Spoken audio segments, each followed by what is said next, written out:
happy that you made it after a very long weekend of oversight.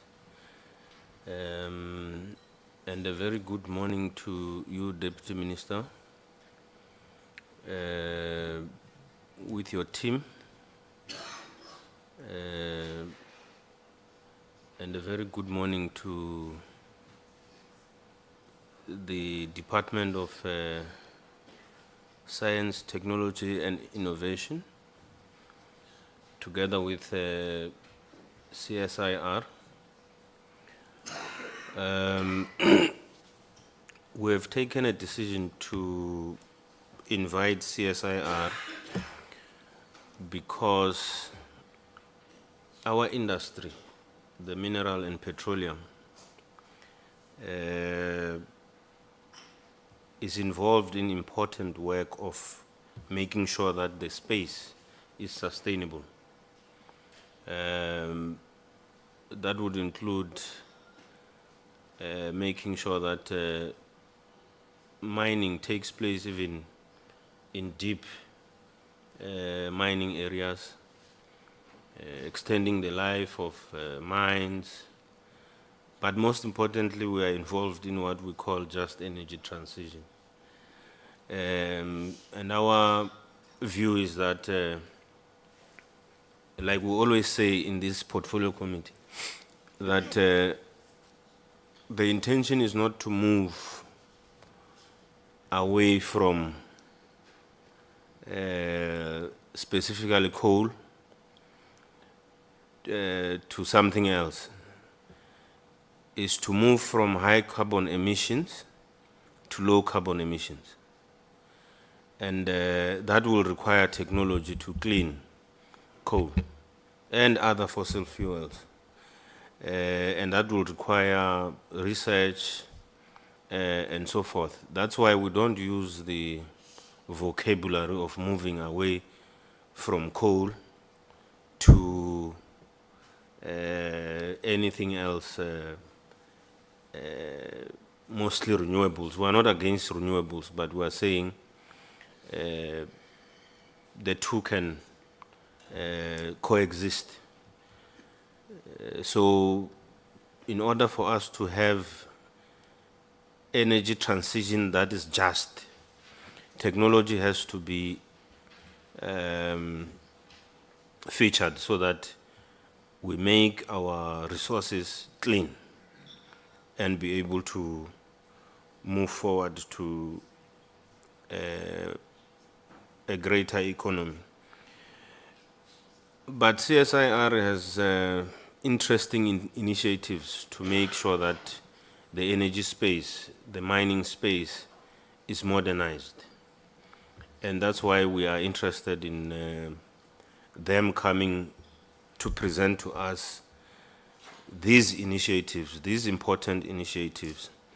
You will remember that last week we were in a joint portfolio committee with Science, Technology and Innovation on a slightly different topic, but we got a sense of greater things that they are doing. And today we are going to focus on just transition and the modernization of the mining space. That's why we are here. Before I give to CSIR to present to us, can I please get apologies? Good morning, Honorable Chair, Honorable Members, Honorable Deputy Minister, and all the guests present. I've got the following apologies from the members: Honorable Lorima, Honorable Nhlongo, Honorable Silepe, and Honorable Zungula. And then, Chair, from the Department of Science, Technology and Innovation, I've got an apology from Professor Nzimande, who's on the official trip in China. And I've got from Dr. Noma Lungelogina, who's attending the PC Committee on Science, Technology and Innovation. Thank you, Chair. Thank you, Ms. Boss. Do we have an apology from Mineral and Petroleum Resources. Okay. Before I hand over to CSIR, DM, can you have few words if you wish to, before I hand over to the presenters? Okay, thank you very much. CSIR, or the Department of Science, Technology and Innovation, over to you. Thank you very much, Honorable Chairperson and honorable members. My name is Mlungisi Cele. I'm the Director General of the Department of Science, Technology and Innovation.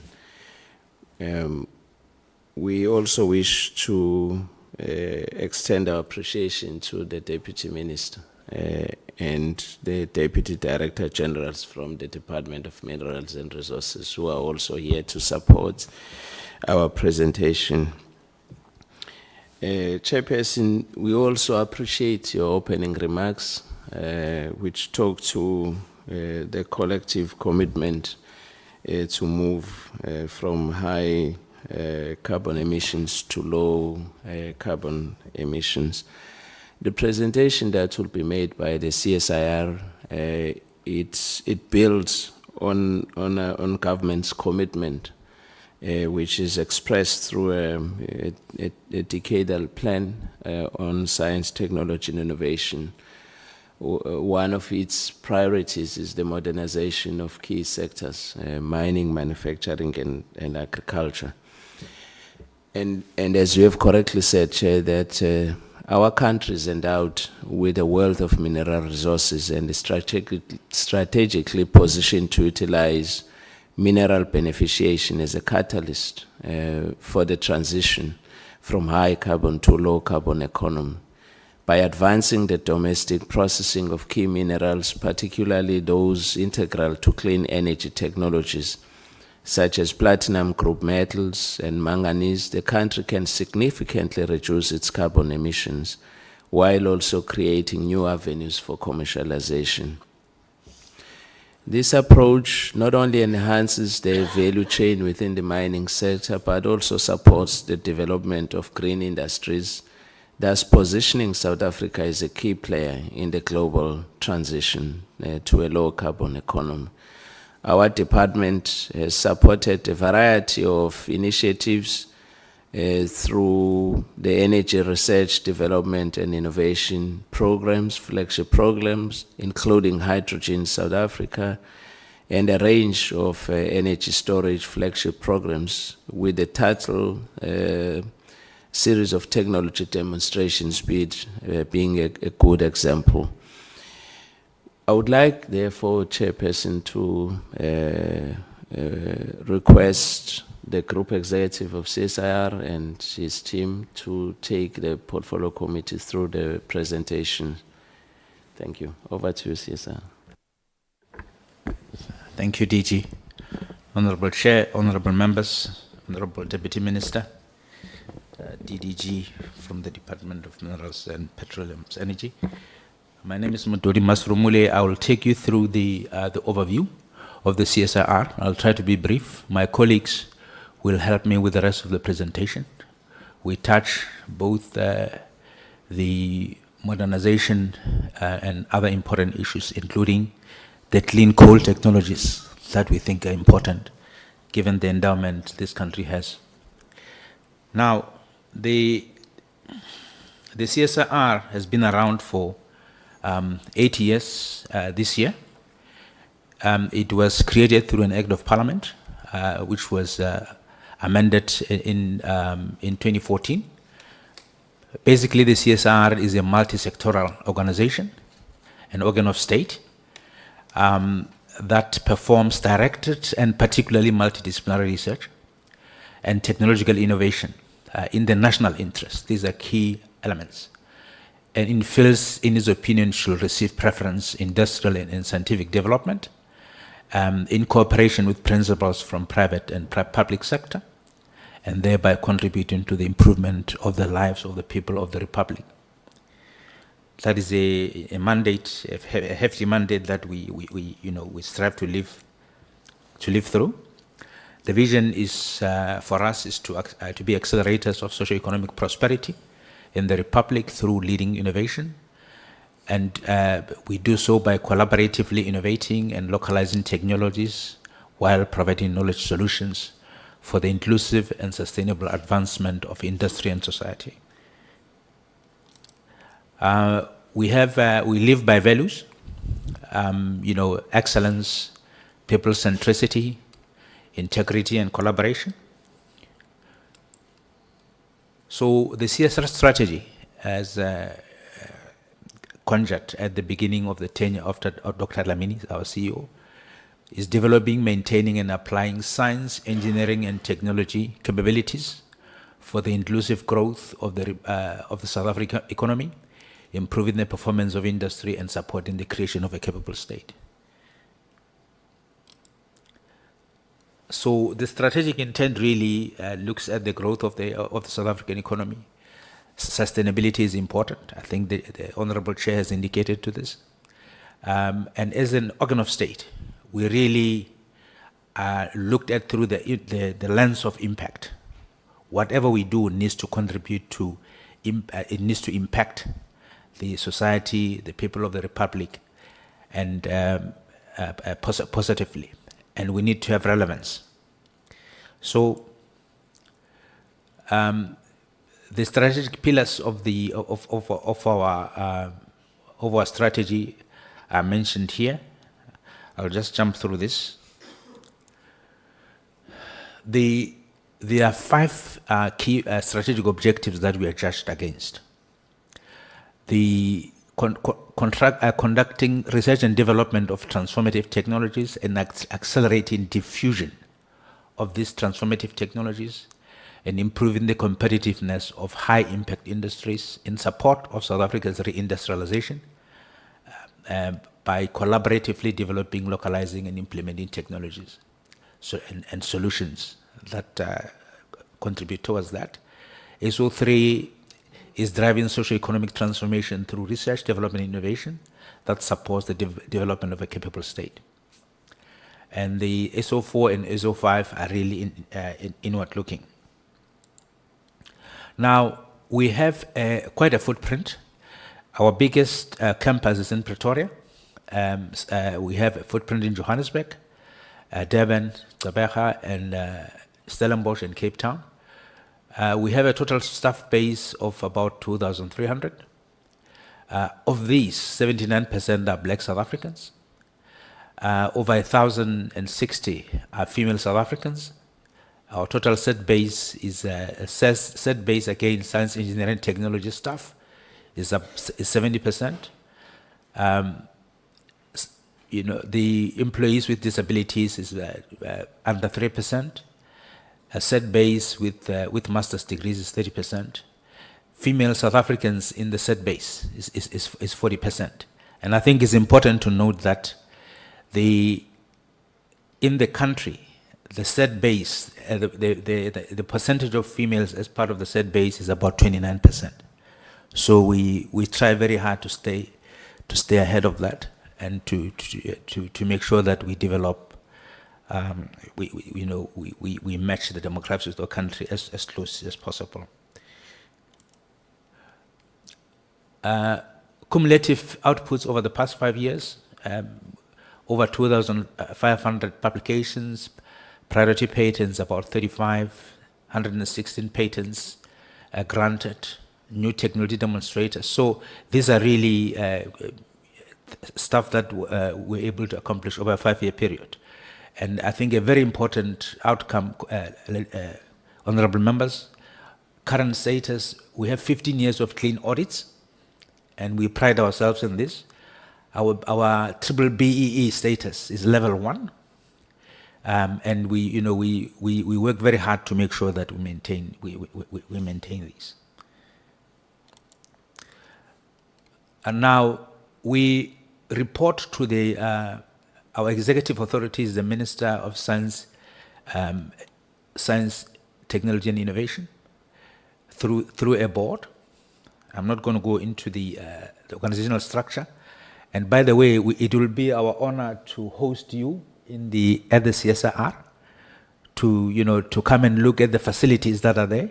that contribute towards the value chain of mining, which we think is one of the most important in terms of creating the fortunes of this country going forward, growing the economy, and and growing away, cutting the unemployment rate.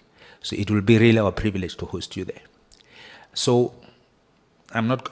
Hopefully, we will share then the broader base for the CSIR. Now, our CSR board, our chairperson is Mr. Vuyani Chahana, with a full board, as indicated there. Our EXCO is led by Dr. Tulani Lamini. He's in his second term, with my colleagues and myself supporting Dr. Lamini in this regard.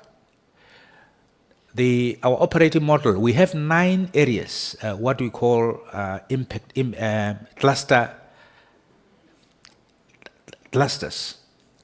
At the top, you have advanced agriculture and food, future production chemicals. Dr. Mangena who is here with us today, is a cluster executive for future production chemicals. Next generation health they form advanced chemistry and life sciences. They are led by Dr. Chikwamba. In the next row, you have future production manufacturing, future production mining, and defense and security. This particular division is led by myself. It's called Advanced Production and Security.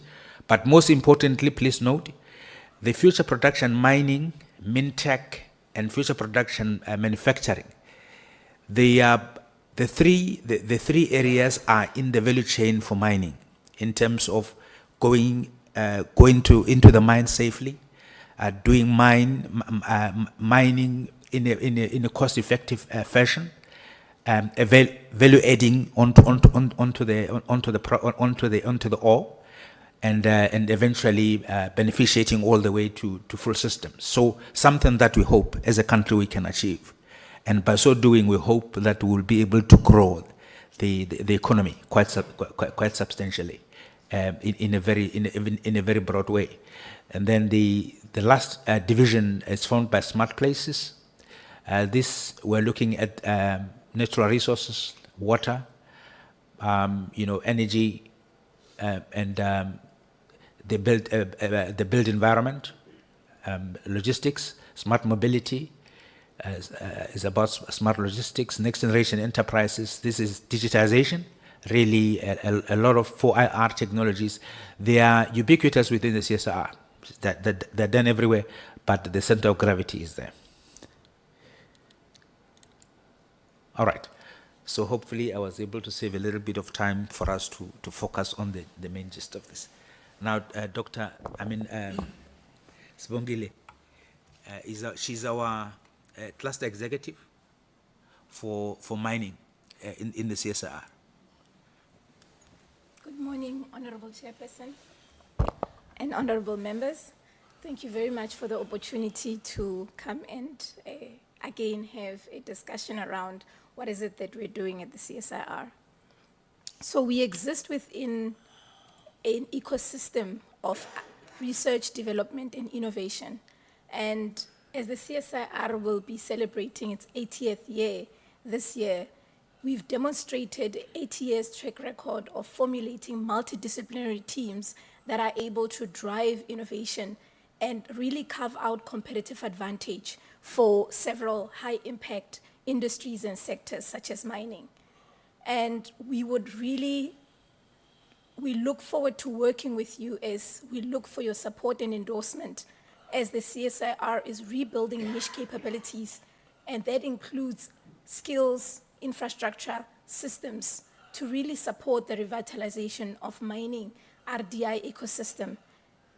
And our focus is really looking at building unique SA capabilities that will serve and build innovations for these challenges that we experience in South Africa. In particular, looking at deep-level mining conditions, rock mass instability that we have, and people-centered mine modernization being at the core of what we're looking at. And through investment, we're also looking at maintaining key national assets that we have, that we will give you a view of what is it that we do currently to support mining, to drive zero harm, and really drive sustainable mining. And the people-centered mine modernization approach that we see as enabling local technology innovation and the deployment of these solutions to ensure that we carve out competitive advantage for the South African mining industry. So, as mentioned last week, I'm not going to spend more time on this, but just to say that where we have key areas of focus, primary focus is in mineral extraction, as mentioned today, and primary processing, where the manufacturing cluster really has capabilities in 3D printing, nanomaterials, and today with the coal beneficiation that Dr. Stobani will talk about, we'll also look at that, including post-mining landscapes where we really support some of the integrated planning, which is having capabilities in the CSIR and supporting not just mining, but municipalities and communities that are sitting in across the mining value chain. As already mentioned by our DG, that there is transition to green energy, and mining, like other industries, are looking to shift towards renewable energy. And today we will have a discussion around critical minerals. We have completed, or we are busy with a study that looks at global competitiveness, particularly for the South African mining industry. And our key focus here will be, or is, that we want to identify those critical technology and innovations that will really move the dial. We'll also touch on some of the hydrogen-based initiatives that we're currently working on, including mine modernization. And we did take into consideration the questions that were asked last week when we were with the honorable members that talk to people-centered mine modernization and how that is changing the workforce in mining as we know it today. So with the contents, my colleagues will touch on the areas that I've just mentioned. Just to say that digital transformation in mining, there was a study done that there is a value to be unlocked of over 153 billion. And that is something that really excites us to look at those innovations that are locally driven for us to drive this value for our South African mining industry. And the global studies have shown that we are lagging in terms of digital transformation. And this is because of our infrastructure, that we have legacy infrastructure that are not really compatible with new solutions, and hence why the need for us to be able to innovate and ensure that we integrate our solutions with our current existing mining infrastructure. And these, we really look at addressing the people-centered approach and ensuring that there is upskilling and reskilling to ensure that there is a people-centered modernization in mining that will be sustainable and value-adding. This is to just answer the question that was asked by one of the honorable members last week around the MQA findings and what is it that we are doing in responding to that. So the findings from the MQA showed that there is strong foundation in terms of core engineering principles that are required as we modernize mines, and that there is reskilling and upskilling in key particular areas that we are focusing on to ensure that, as for instance, to give example, with hydrogen-based economy, when the fuel is changing towards more cleaner energy like hydrogen, that there is a reskilling of our current diesel mechanics, as they are known, to hydrogen-based technologies that will be able to still maintain these vehicles. Moving on to our partnership, just to say that we exist within the ecosystem of mining, RDI, and with that, we really pride ourselves in working with and collaborating with local RDI partners such as Mintech, as our group executive has mentioned, but also reaching out to the private sector, that we formulate solutions with the private sector and not for the private sector. And with that, we're also working with institutions locally to ensure that with skills, that as we innovate, that the learnings are then transferred to institutions for students to learn. With our current rebuilding of the mining cluster, we had a focus on building geotechnical capabilities. And with these geotechnical capabilities, we're really leveraging off South Africa's deep level mining that we have a history of. And with the honorable members, I'm aware that we'll be traveling to Canada. We have formulated a partnership with Canada that will look at South Africa really hosting the first of its kind world deep level geotechnical service and research and innovation, to ensure that as we learn from our underground mining, that we also are able to leverage that and support other industries or mining industry globally. I have mentioned our partnership with the Kingdom of Saudi Arabia. I'm not going to touch on that.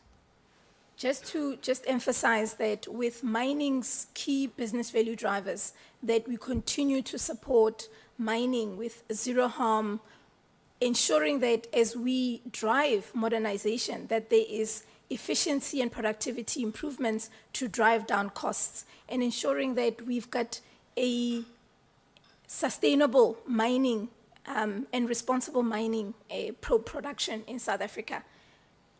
Just lastly, on capability development, we also focus on capability development, and my colleague will also just show you some of the competency-based training that we have put together. Just to touch on our key focus areas, again, thematic areas being mine digitization and automation, extraction mining processes, and sustainable mining. Just to, again, emphasize on the key infrastructure that we have in South Africa that enables us to serve the mining industry. And here, this is just an example of, over the past 5 years, we've been able to test self-rescuers that are devices that are critical to providing oxygen for our miners when they go underground. And you'll see the numbers there that we've tested for the industry, including the total number of mines, over 190 mines that we support in South Africa. What we also have supported is the training of our mining workers, and you will see there with the numbers that Klopos Boss has supported mining in ensuring that we offer a training course that then supports the safety of mine workers underground. The number of SMMEs that we've also managed to support, and this is SMMEs that are in the mining space that are able to then, we're able to support them to carve out competitive advantage with some of their products and solutions that they offer, including the number of projects that have been implemented to support a capable state, just showing those numbers. I'm not going to dive deeper into us and how is it that the CSIR is supporting the Samerdi program, because we've already touched on that. I'll then hand over to my colleague, Hatmut, who will take us through the safety and digital.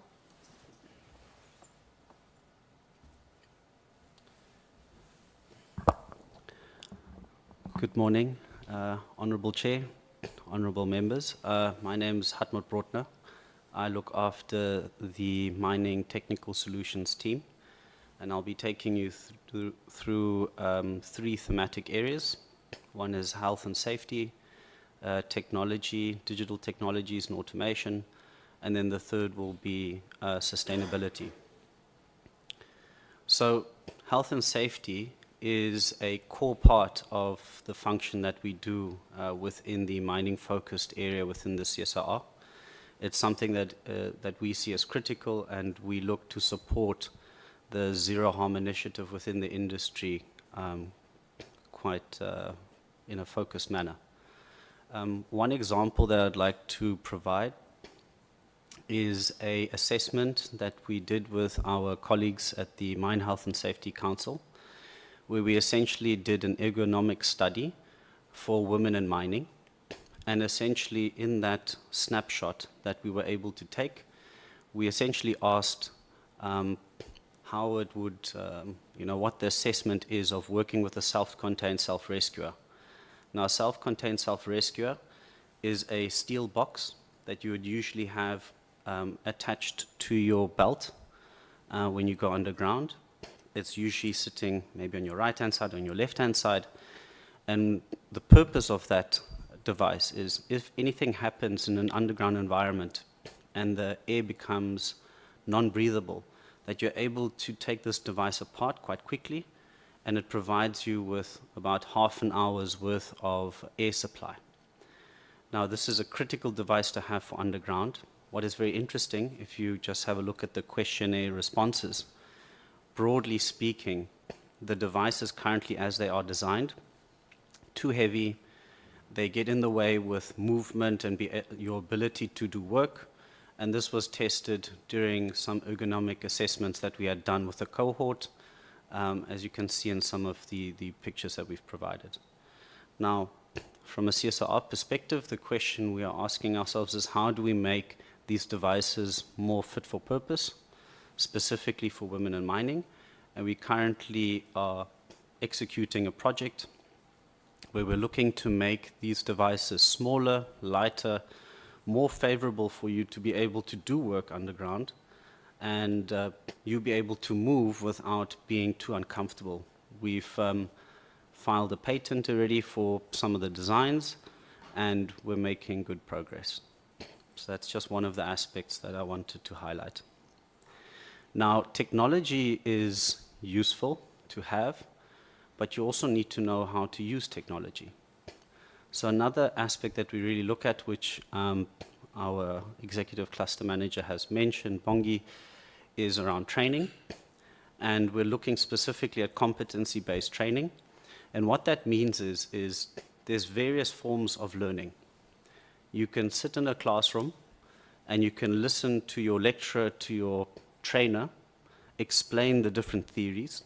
But once you get out of that environment, how are you guaranteed that you will react in an appropriate manner when there's an emergency, where there's smoke, where there's loud noises, where there's lights flashing?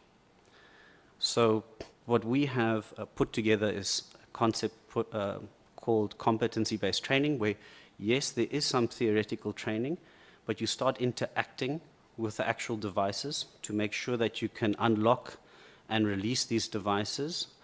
For example, it could be self-contained self-rescuers, or it could also be, for examples, on tailings facilities, on the walkways, how you actually engage with the devices, and then also simulating what an emergency situation could and hear like and feel like. So very important. What I would like to do is just show a quick video. The sound is going to come from the laptop, so I'm going to move my mic closer to the laptop, if I can.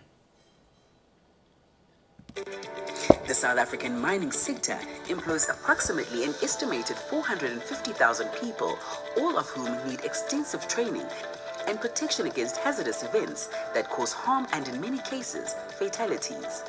In response to industry needs, the CSIR has over decades hosted thousands of training sessions for mining companies at the Klobbersbos Fire and Explosion Research Testing and Training Facility.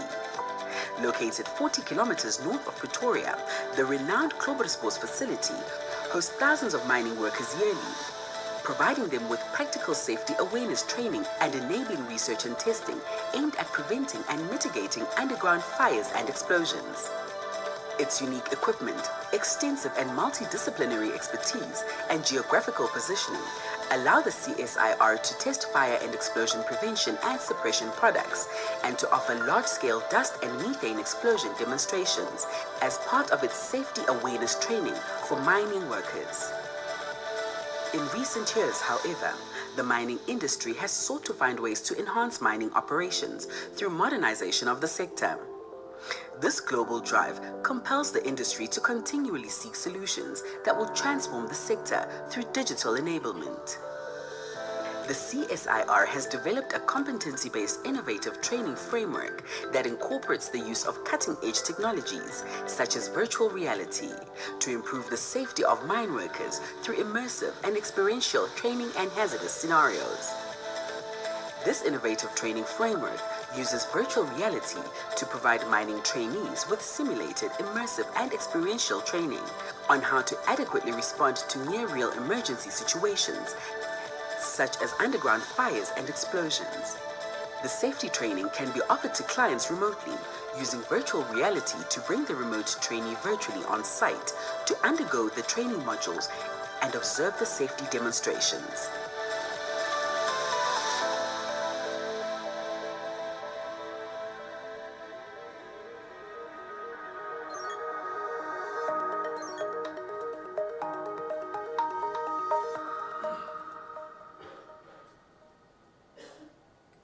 In recent years, however, the mining industry has sought to find ways to enhance mining operations through modernization of the sector.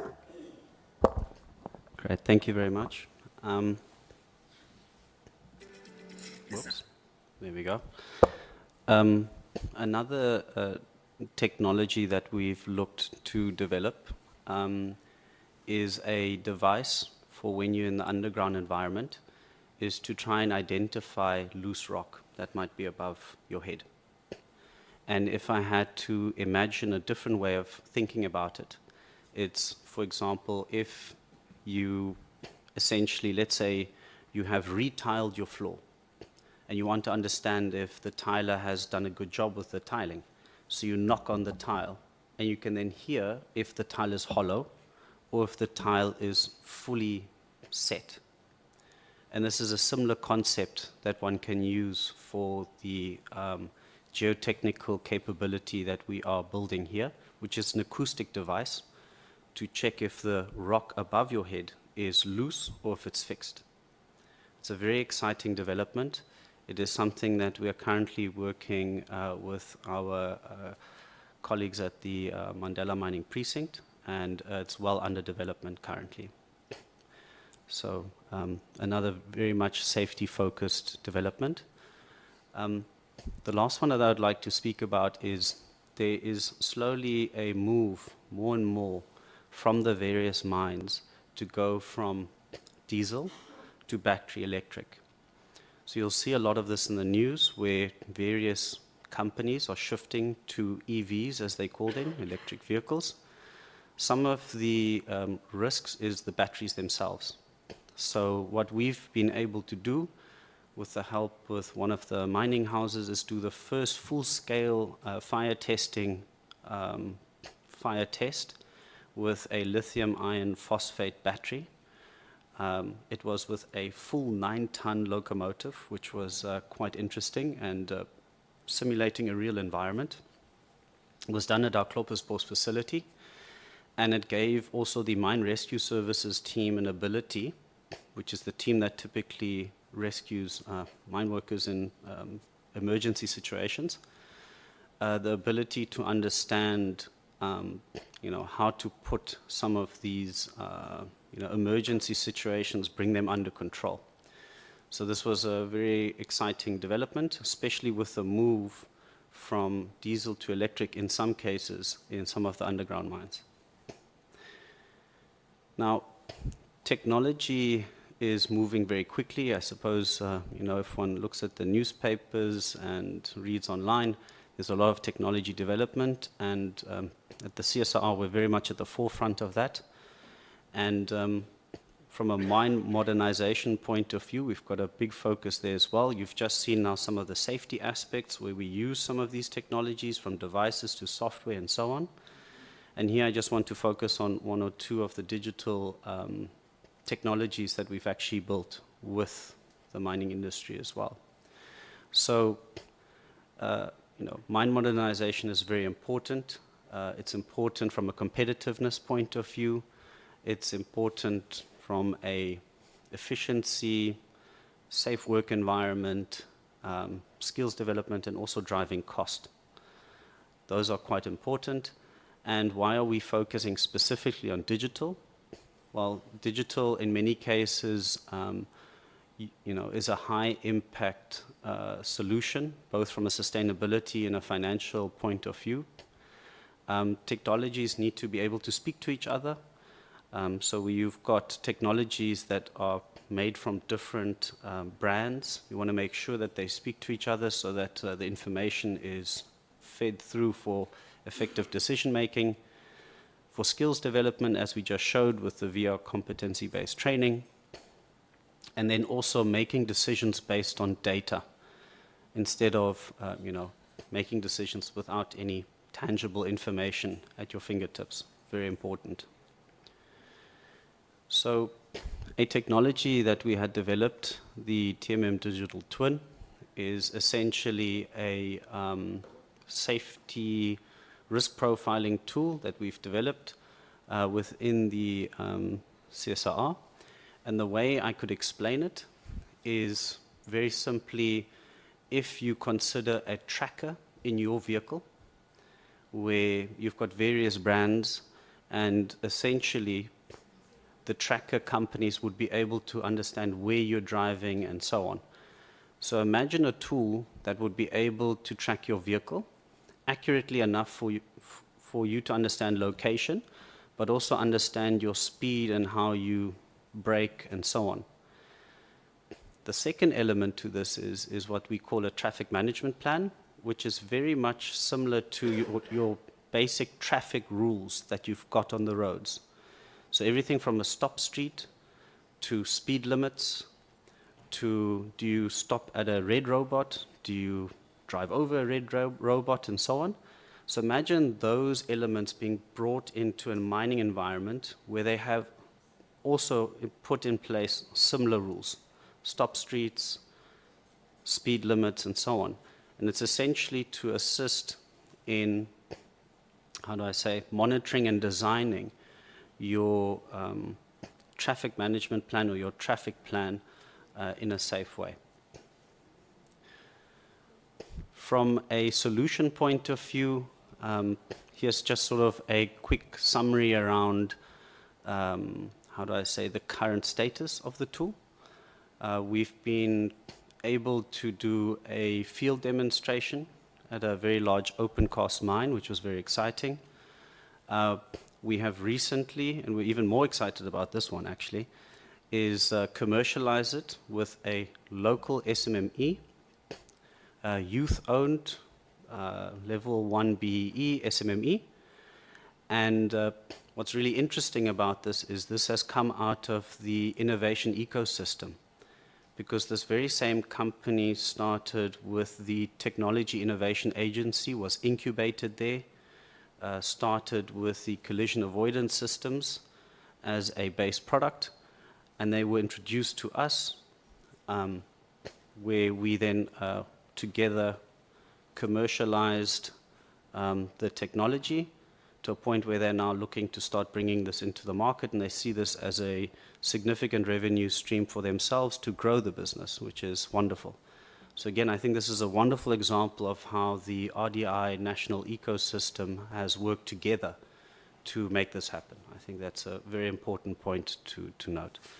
And company is called PISA Technologies, and we'll be hopefully having a launch event fairly soon. So that's very exciting. From a sustainability point of view, sustainability is quite important. The CSIR has a very strong sustainability function and capability within the CSIR. And what I'd like to talk about is two projects that we're currently looking at and have started around sustainability, specifically around hydrogen and decarbonization as well. The first one that I'd like to look at is the hydrogen platform, as we call it, which is essentially a tool that will allow either a SMME or a small IPP or an IPP to essentially conduct a techno-economic study of hydrogen production in the country. Now, what that basically means is you don't have to be an expert to be able to operate the platform. What we've done is as a proof of concept, is bring all that technical knowledge into a platform where you're able to operate and then assess anywhere in the country what the technical and economic viability could be for you to produce hydrogen within the country. And we're talking about layers of information, irradiation maps, how good is my solar? Wind maps, how good is my wind? Even incorporating environmental impact assessments and so forth. So it's a tool to make a techno-economic study for hydrogen easier, more accessible, reduce the cost of doing such analyses, and allowing multiple stakeholders, that can be, like I mentioned, IPPs, it could be SMMEs, it could even be a mining house that wants to understand, can I consume hydrogen on my facility? So this is a very exciting project. It essentially digitizes the knowledge we have and puts it in a platform where it's easy to use. We've developed a proof of concept, and we're looking to take it to the next stage of an operational pilot within, let's say, a short period of time. On the right-hand side, what's really interesting, there's just two snapshots. What's unique about this platform is that if you look on the top right-hand corner, we've got a locally developed AI technology that we're using, machine vision, where we can estimate the potential demand for hydrogen within that specific area. And this, as we were developing this, we were thinking specifically around mining, but this can also be used in other sectors as well. Very important. The second one is something around decarbonization, and it's essentially looking at using hydrogen to help reduce your carbon footprint of a diesel propulsion vehicle. And what this essentially means is, if you take a little bit of hydrogen and you put it into the engine, so instead of air, you have hydrogen and air, you make the air a bit more volatile, and you need, in very simple terms, less diesel to have the burn in the engine. So you add hydrogen, you use less diesel. So the dual fuel system that we are looking at and evaluating with partners is really looking to reduce the emissions. It's looking to be more cost effective than, less mature technologies. We see it as an in-between transition technology currently. And the reason why is if you imagine, if you're a diesel or engine technician or operator, a diesel mechanic on site, and you go from a diesel engine straight to a fuel cell or battery operated type of environment, that's a huge change. So the question is, how does one make that change more gradual? And the way one can do that is by taking a diesel engine that they're very familiar with, making some changes and getting the individuals used to using hydrogen which is a different type of energy molecule, and allowing them to get used to the hydrogen while they're still focusing on the technology that they've got expertise in, which is the diesel engine.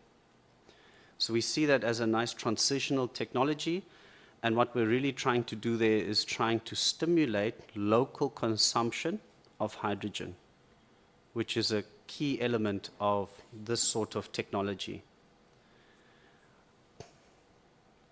Excellent. I will now hand over to my colleague, Dr. Tienes Otto. Thank you.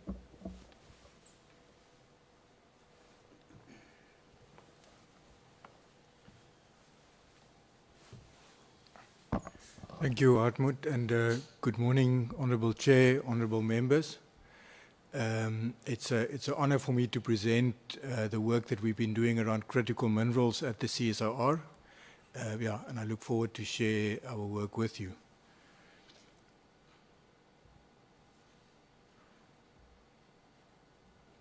Maybe as an introduction to the discussion, just what are critical minerals and why are they important?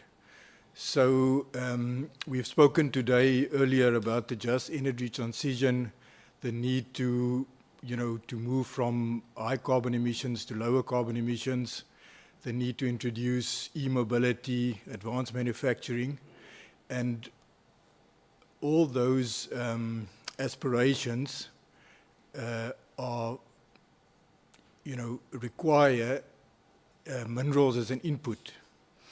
And over the last 5 to 10 years, as this transition has been, conceptualized and debated, it was quite clear where we would be moving away from. So it was quite clear that we would be moving away from, the use of coal, oil, gas, towards something else.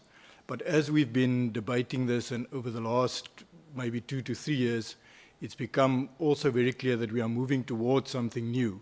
And that thing that we are moving towards is a higher intensity of the use of critical minerals, other minerals that will now be required to fuel the future and to fuel this transition that we are talking about.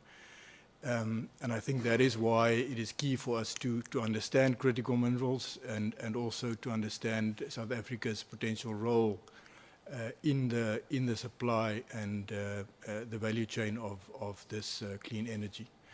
So on the slide you will see that Africa holds around 30% of the world's mineral reserves, and within that South Africa has a key endowment of ore reserves of around $2.5 trillion, and we are a world-leading country in terms of the size of our resources for platinum, which is part of the platinum group metals,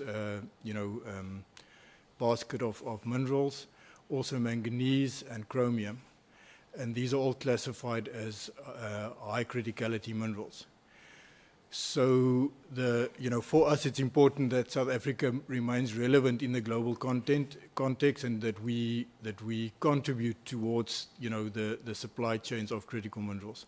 And that's why we believe that the competitiveness of our mining industry is so important. And as it was highlighted by the DG before, it is also part of a key area in the decadal plan of the DSTI, and that we are focusing on understanding the competitiveness of our industry, because modernization is important, but the reason why you would modernize is to remain competitive. In parallel to that, competitiveness requires capability. It requires us to have the right capability in terms of research, development, innovation, and the right skills and expertise to undertake that work to remain competitive. With that background, the CSIR conducted a study on the global competitiveness of our critical minerals industry, and also understanding the capabilities that we would need to support that competitiveness. So the slide just illustrates that the project ran for the last 24 months, and we are busy wrapping it up now with our client, the Mandela Mining Precinct. On the right-hand side, the last two blocks are really the key core of the work. We conducted a competitiveness assessment, so really understanding what drives the competitiveness of our, of the critical mineral industry, and how does South Africa benchmark in that space. And then also lastly, which we are wrapping up, in this time now, and the final reports are being distributed. It's around understanding the capabilities that would be required to enhance our competitiveness in that space. So the methodology we applied was to look at 6 critical minerals, and there are different definitions for those, but the 6 minerals that you see there on the slide, chromium, copper, gold, iron ore, manganese, and platinum group metals form the core of our assessment. And as I mentioned there, in the recently published Critical Minerals and Metals Strategy of South Africa, those minerals all feature as the highly critical minerals of high criticality. So there's good alignment between the work we did and the Critical Mineral Strategy of the Republic. For each of those critical minerals, we looked at 10 key performance criteria. So what are those things that really drive the competitiveness? And I'll share, what those are on the next slide. We also then considered 3 competing countries. So South Africa in combination with 3 countries, and did benchmarking to understand what the similarities were, what the differences were, and ultimately, followed a process to develop a SWOT analysis, so looking at the strengths, the weaknesses, the opportunities, and the threats for each of the critical minerals, and ultimately for the critical minerals industry as a whole. At the bottom right, you can just see the countries that we were benchmarking against as part of the study for the different commodities, and these were really selected based on the impact of those endowments of the different minerals in those countries. As I mentioned, these were the key performance criteria that we looked at to really understand and analyze the competitiveness. So things like reserve and resource base, number 5 there, were very important. The infrastructure in the country, energy considerations, cost, productivity, and then also health and safety and ESG, as Mr. Broughton also mentioned earlier. And then cross-cutting across those, the 10th criteria is really about skills, because ultimately, in order to drive competitiveness and be competitive, you need to have the right skills, and the right capabilities. This is broadly the process we followed. So on the left-hand side, moving from the top to the bottom of that figure, you'll see that we started off really analyzing information at a mine level where it was possible, at a company level for information such as health and safety and technology and innovation, and then even at a country level where it came to aspects such as regulation. Then the second step we followed was to develop a SWOT analysis per commodity, and ultimately then combining that in an overarching SWOT analysis and recommendations. On the right-hand side, it just gives you a sense of the typical KPIs that we looked at, different aspects of cost, different drivers of production and productivity, reserve sizes and the quality of reserves, all the way, through to energy and governance and regulation. So when we look at South Africa's, strength position related to critical minerals, it is clear that we have a very strong position when it comes to our endowment. We are a leading global producer, as the honourable members are aware, of platinum, manganese, chromium. We have large reserves and high-grade ore, which really contributes to our competitiveness. On the infrastructure side, we have, compared to many of the benchmark countries, we have well-developed infrastructure.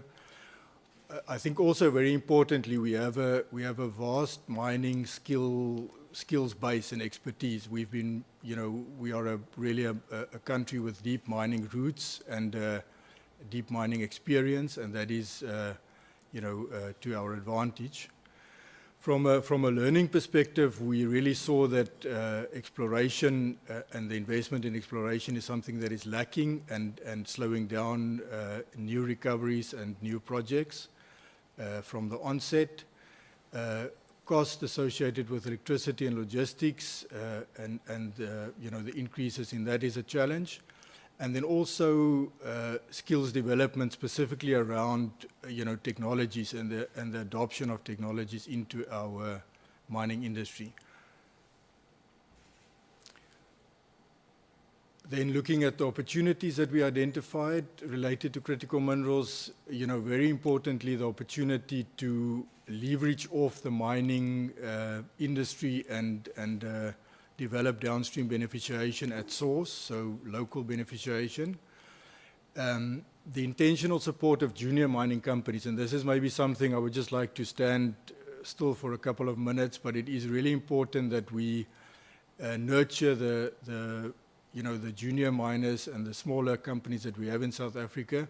There's a real opportunity to provide support and skills, technology support to these companies to enable them to also contribute meaningfully in the future of the industry. And we see many of these companies, especially in the manganese and the chrome space of South Africa, making real contributions, positive contributions.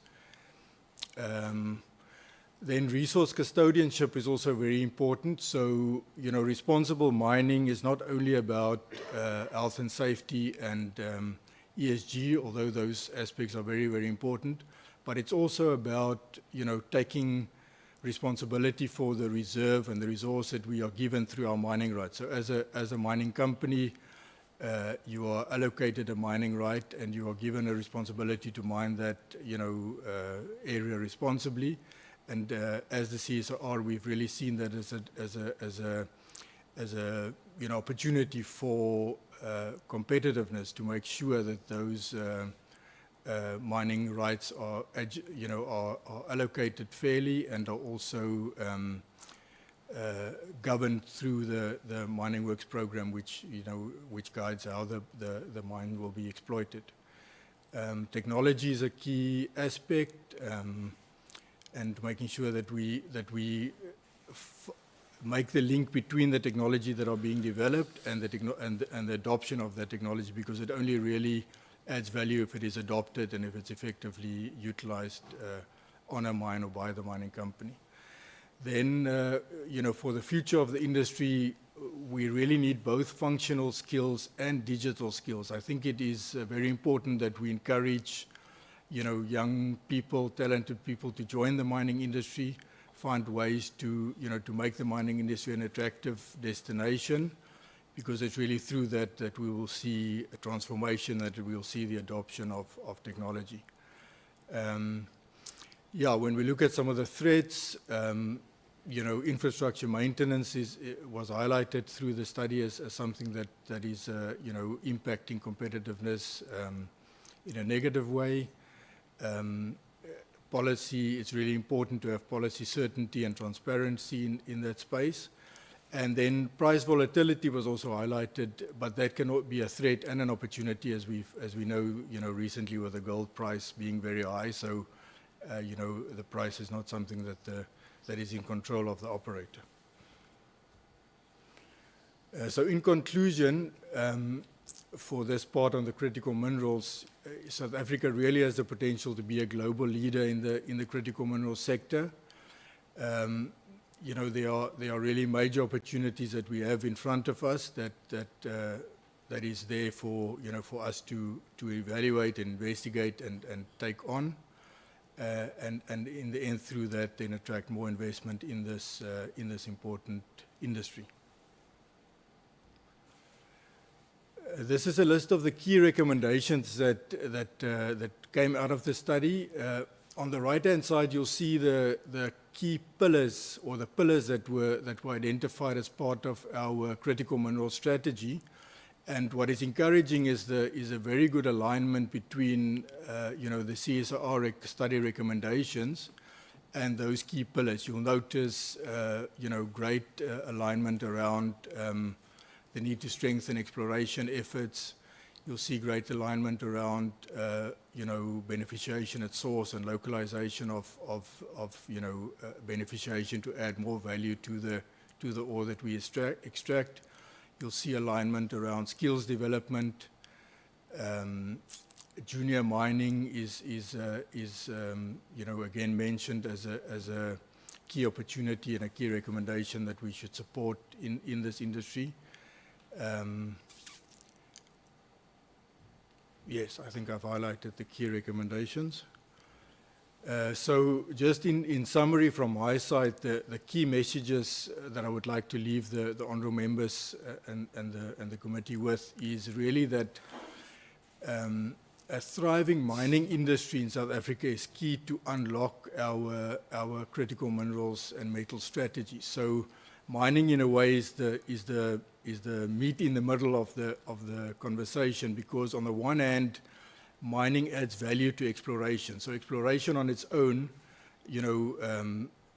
really, creates information, but it's only once you mine, once you exploit the reserves that were found through exploration, that it adds value to that information.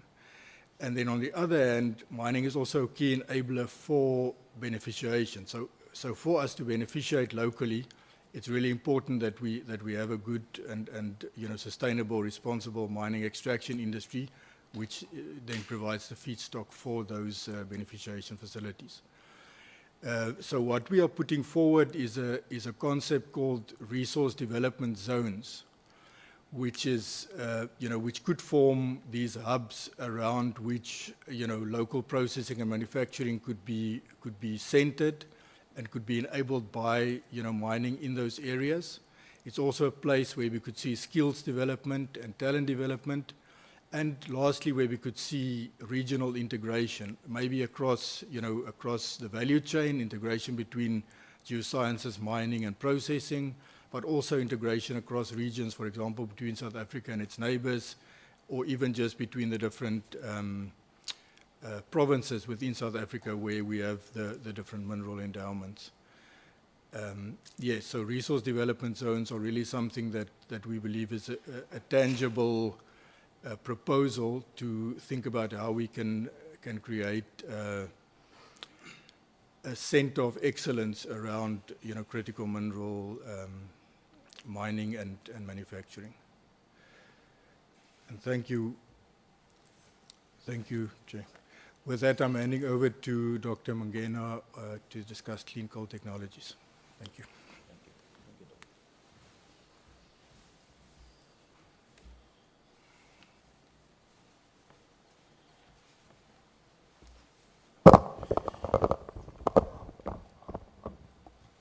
Thank you, Chair, and greetings to you all, honorable members.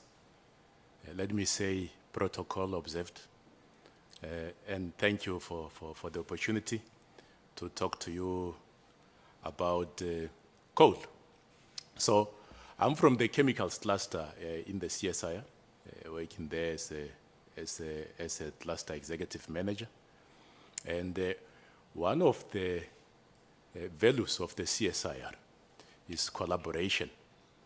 So we not only collaborate internally, we also collaborate externally as well. And I'm going to be talking coal. So with coal, it cuts through mining, energy, and chemicals. So that's why we work together. So you can't do that without working with the other colleagues. All right, so why are we not moving?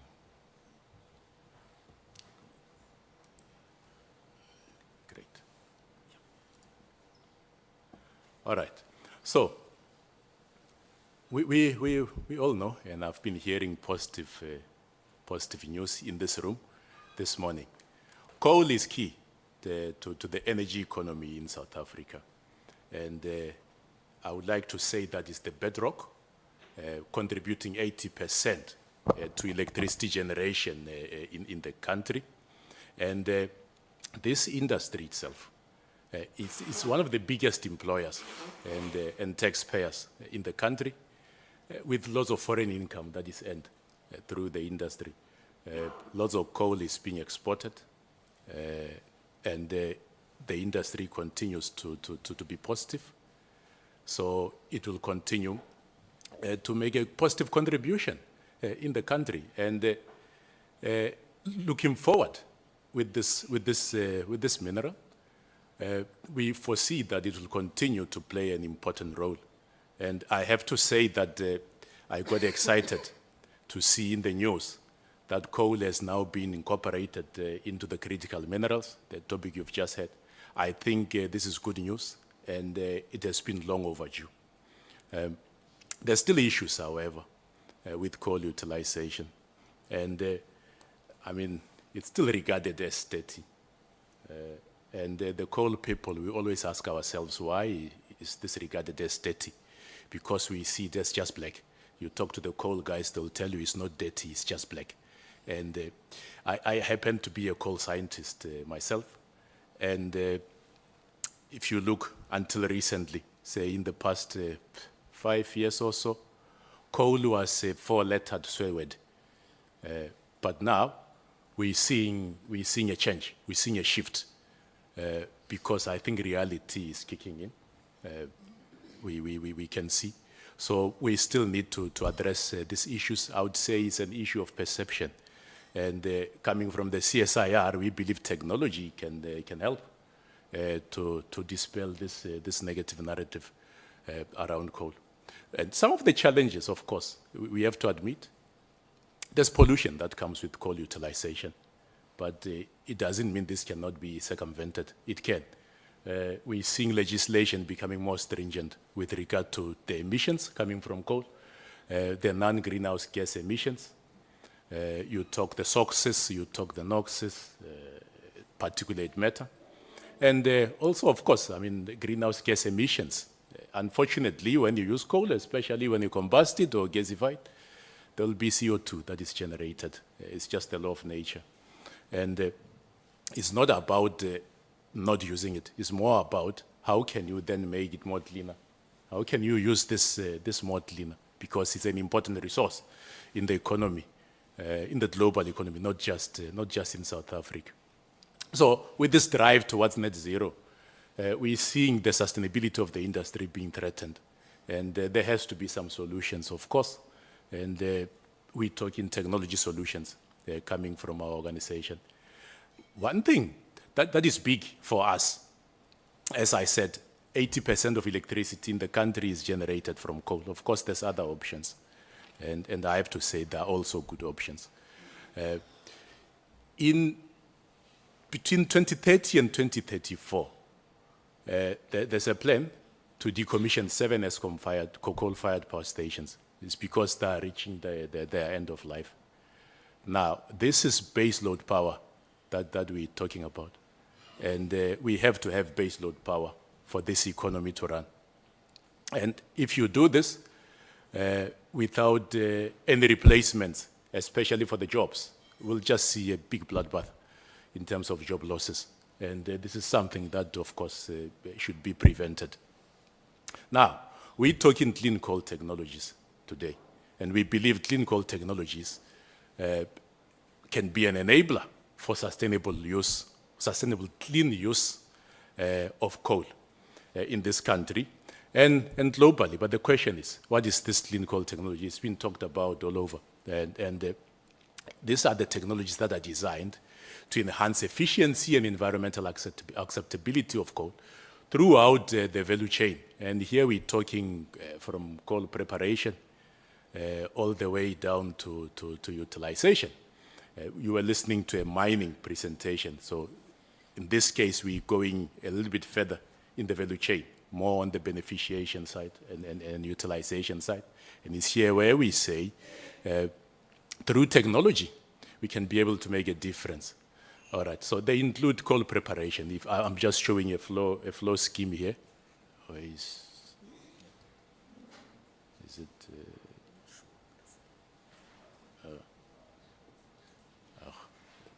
It's come now. Okay, that's fine. So on the left there, you see coal preparation. That's where it really starts. That's after mining. You prepare the coal. Either you crush, you screen, or you wash it. The export coal is washed. You remove the unwanted minerals to remain with the increased amount of carbon and increased amount of energy. And that's why now when you export, you make sure that you don't export rocks, you export coal. All right, so that's preparation. You do that, with it comes the reduction of sulfur, so that the sulfur doesn't go into the atmosphere when you combust. All right, now, it goes further. There where it says high efficient, this mouse is, can't see it. All right, let's leave it. All right, so now in the combustion side,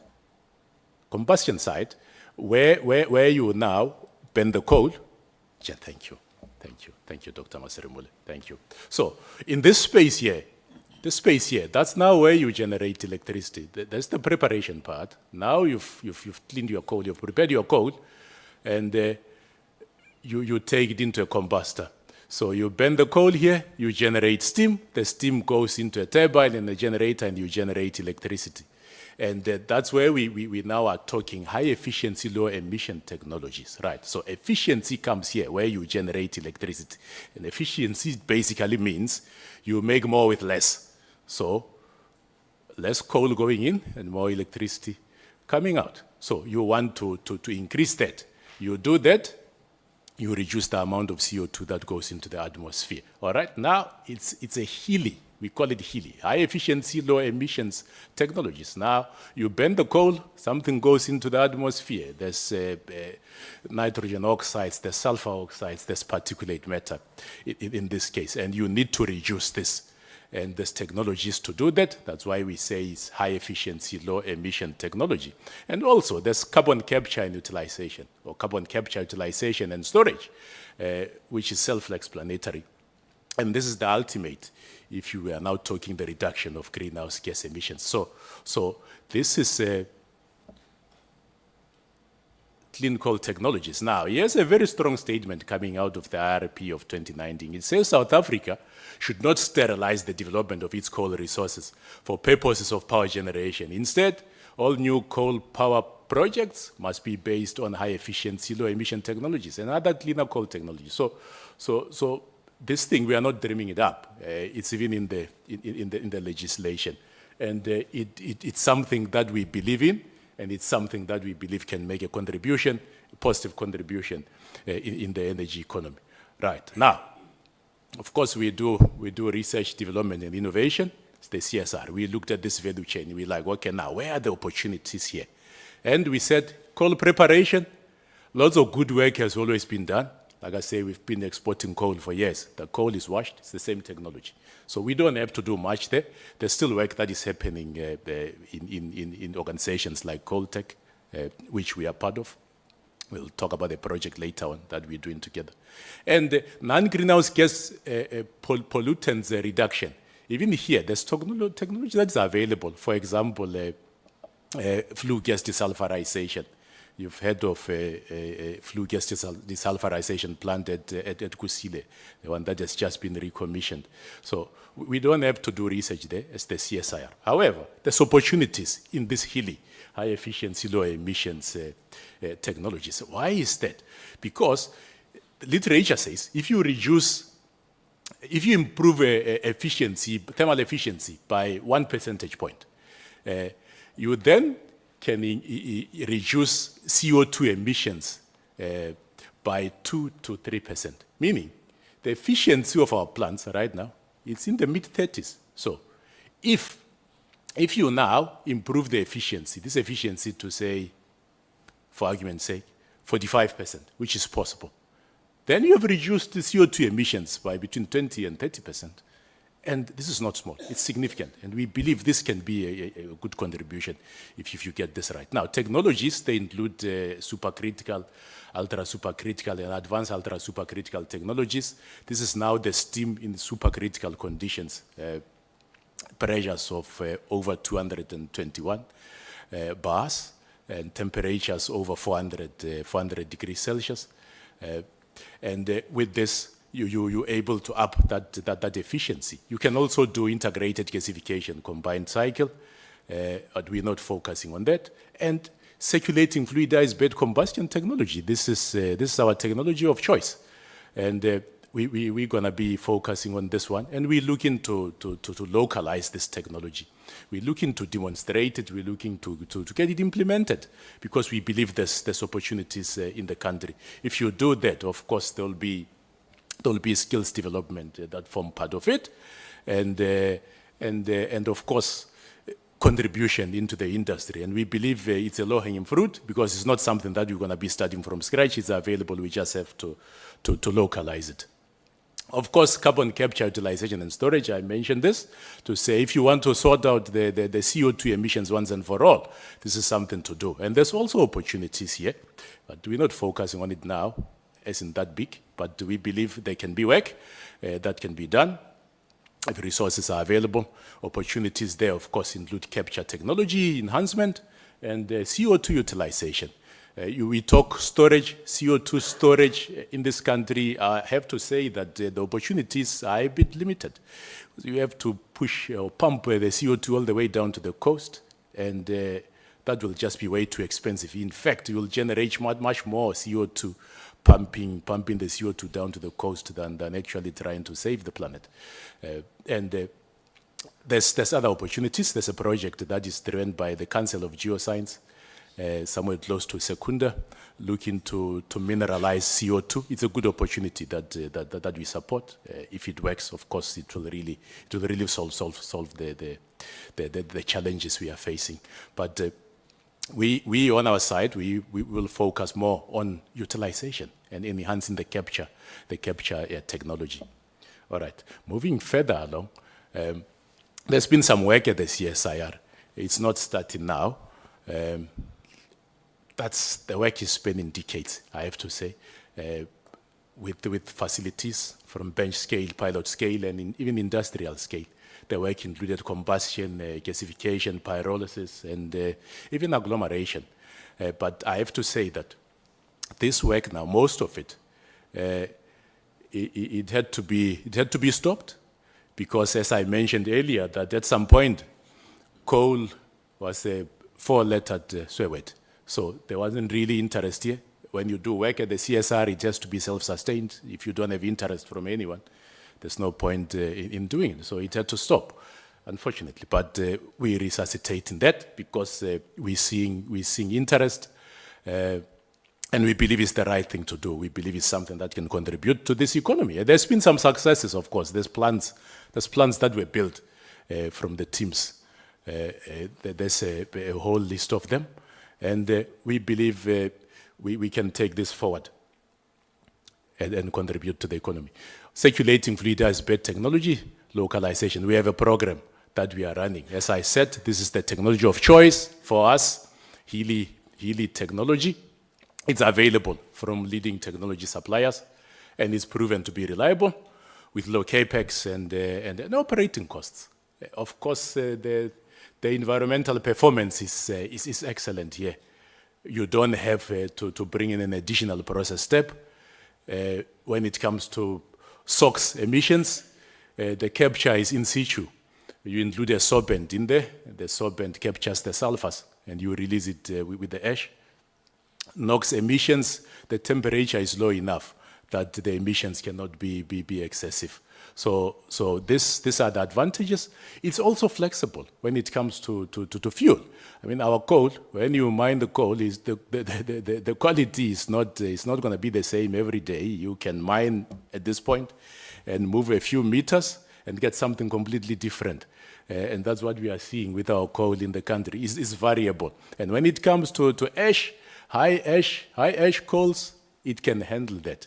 It can handle discards. It can handle biomass. It can even handle refuse-derived fuels in co-combustion, of course. So this gives it some flexibility. That's why we believe it's a technology of choice for us. And as I said, it's available. It's not new, as I said, but it has not been proven locally. With our coal, that is very different. That is very interesting, I say. I've been involved in this space for over 25 years as a coal scientist. Even today, I continue to learn about our coal.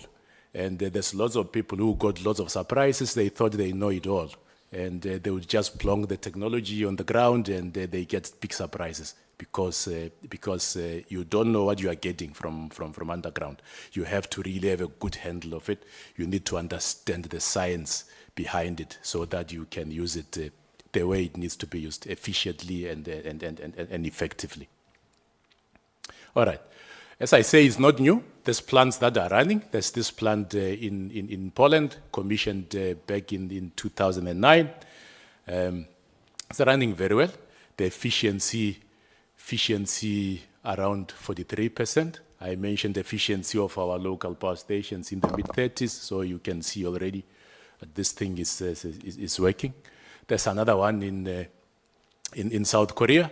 We call this one of the advanced coal-fired power plants with CFB technology. It's running. It's running on lignite coal. Lignite coal is low-rank coal with lots of water in it. But yet you see the efficiency there in the region of 42%. So it's working. All right, now, what are we then doing ourselves with our program? Here, as I said, it's a localization program. We want to demonstrate this technology in the country. So we would like to design, build, and operate a megawatt scale combustion testing facility. With this, we can be able to characterize, we can be able to assess the performance of our coals, and also co-combustion with biomass and waste, etc. We can test the greenhouse gas emissions reduction. We can test the non-greenhouse gas emissions reduction potential as well. We can also establish a database on the coal and the sorbents. You need a sorbent. You need something like lime that you add in there with coal. That's what will help you to capture the sulfur. And of course, we'd like to enable research. We'd like to enable development. We'd like to enable training and capability and capacity development in the country for this. Because you'll need some skills. Once you get implemented, there has to be some skills that are there to drive the technology itself. So you have this facility, you can use it for training, not just for PhDs. It's good to have PhDs in the industry, I have to say, but this will also use to train the workforce, people who will be working, the engineers and the technicians that will be running the plant. So we see it as something that needs to be driven and driven hard. And of course, the way we design it, we'd like to make it CO2 capture ready so that you can be able to then do this CO2 capture purification and utilization research. Okay, now, why? Why do we want to do this? What's the value? What will we get out of it? We mentioned that there's power stations that will be decommissioned from 2030 going into 2034. This, for us, we see as an opportunity because then now, you can retrofit this technology there. There's still infrastructure. So it won't be that expensive because you won't be starting from scratch. And we'll facilitate that I take your point. I'll facilitate. I'll be quicker. All right. So we're seeing it as an opportunity for us. You do this, you breathe a new life into these old power stations with new technology that is cleaner. And if it's cleaner, it can help to clean up the environment. It can help to preserve the jobs in the industry. And also, that's new technology. That's in there. Low pollution, of course, high efficiency, localization, and it enables the support. Once we have this, it enables the support to this opportunity that we are seeing in the power stations. So it's not just ESCOM. There's other users of coal as well. they can also benefit from the technology. Okay. It's a collaborative program. As I said, collaboration is key for us. It's one of our values in the CSIR. So we are the technical lead. We're working with Sanedi, we're working with ESCOM, we're working with Coltech, and we also are working with the FFF Carbon, Fossil Fuel Foundation. Carbon is an advocacy group. We also are working with universities, so it's more collaborative. But the funding, for now, it's coming from the CSR, it's coming from Coltech, it's coming from ESCOM, and it's coming from Sanedi. And it's a program, as I say, with phases. So we are still working on phase 1, which is feasibility. Out of this, we need to know how big should we go, where should we build it, and how much will it cost? So this, we have just started. We're kicking it off during this month of June. Once it's done, we then go into EPC, engineer, procure, construct. And after that, that's when I will have our facility. We can then use it to demonstrate what I've mentioned earlier. So, of course, I mean, things like this, they require some resources. At this point in time, we don't know how much it's going to cost us. We are still working on the figures, and once we know, we can then be able to approach the relevant parties for funding. Okay, where are we? As I said, we're kicking it off during this June, and we continue to do stakeholder engagement. I would like to regard this meeting as one of those stakeholder engagement sessions. So we engaged the Coal Leadership Forum at the Minerals Council. We engaged the Portfolio Committee on Energy and Power. We also engaged the Honorable Minister of the DSTI, and then today we engage in this committee. And we are grateful for the opportunity. Now, that's clean coal technologies. I would like to move now into something different, alternative uses of coal, because coal is not just used for combustion and electricity generation. It is one of the cheapest, or in fact, the cheapest and abundant source of carbon. So we also call it a carbon ore. Now, it being a carbon ore, it means that the ore can be beneficiated. And we believe you can beneficiate this into high-value carbon materials. All right, and you can name them: carbon fibers, carbon foams, the carbon nanomaterials, 3D printing materials, etc., etc., etc. But now, I said, you have to understand the science behind it, because it's the quality of the coal that will then determine what it is that you can get out of it. So that's where research comes in now. We have to understand this. You do this, you can be able to develop some concepts that you can then translate into market-ready technologies, into market-ready products. Okay, so there's a study that was done in the US in 2021, looking at this potential for turning coal into advanced carbon materials. And I have to say it's a potential.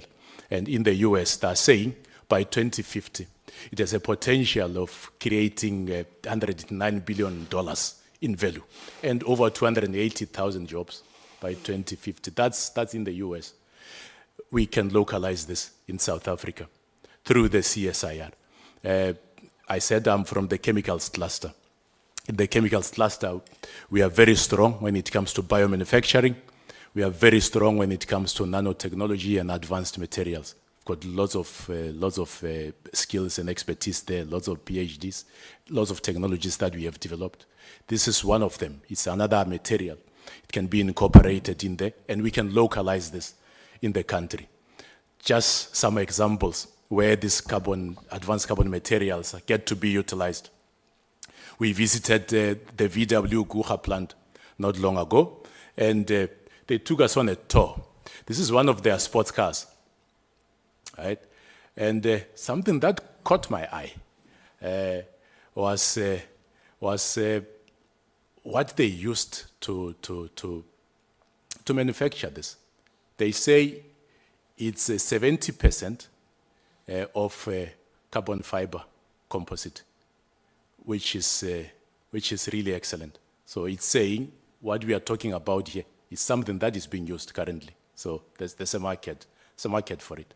And for the golfers in the room, if you are a golfer, your driver is actually made of a composite that has got a carbon fiber in it to make it strong and yet light. If you were to use steel, it will be very heavy for you. So these are the type of things where these advanced materials get to be used. So there's potential. And as the CSIR, we believe we can help the country to localize all these opportunities. How you do it, of course, our plan, again, you take a phased approach in terms of development, you develop concepts, and then you work on the concepts, translate them into market-ready technologies and products. And we're looking at doing it in two ways, looking at the materials themselves that you can get out of coal, you can have a trajectory there, development trajectory there, and you can have an application trajectory on this side, whereby what you manufacture here, you then use it as a composite, perhaps, if we were to talk fiber, for example, and then you work with it, develop a product that can then go into the market. So this hasn't started yet. We are still trying to source some funding, secure some resources, and we can then kick it off. But we believe it's a very good opportunity that can benefit the economy, that can benefit the country. So we continue to do some fundraising. But in summary, what I said, of course, there's lots of things that you can do with coal. We just identified these two at this point in time. And of course, we can do many other things. There's lots of opportunities here that we can work on if we just get good resources and put our minds together and focus, we can deliver. But in summary, we say in the energy space, in addition to renewables, as I said, it's not just about one source of energy, it's about a mix. So the renewables, we believe they are important, they have a role to play. But in addition to that, we believe clean coal technology has got a role to play. And the program that we are leading, I've just mentioned, we believe it will make a contribution in the economy, and we'd like some further support, of course, from all stakeholders, including government. And if we get this good support, it will ensure success of this program that we are driving. And of course, if we implement this testing facility, it will enable further development in CO2 capture, purification, and utilization. I've just mentioned the alternative uses of coal as a carbon ore. We believe this can create new value chains in the sector, and us as the CSIR, we can lead the localization of this new opportunities and this new industry. Thank you very much. Thank you for listening. Okay, before you leave the seat, can you go back to page 75? 75.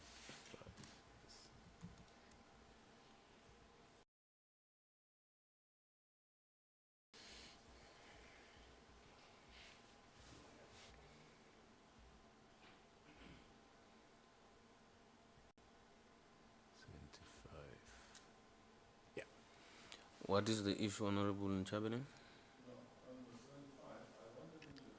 Press the mic. Thanks a lot, Chair, and the presentation. I just wanted explanation on slide 75. It's not the same slide. Go back on your slides. I think forward. I think our slide, what we have is not. Yeah, it's this one. Or CFB, yeah. The boiler one. Can you just explain in detail, because this is a critical problem right now on the CFB boiler. Why is it such a great technology? I just wanted that explanation. This slide.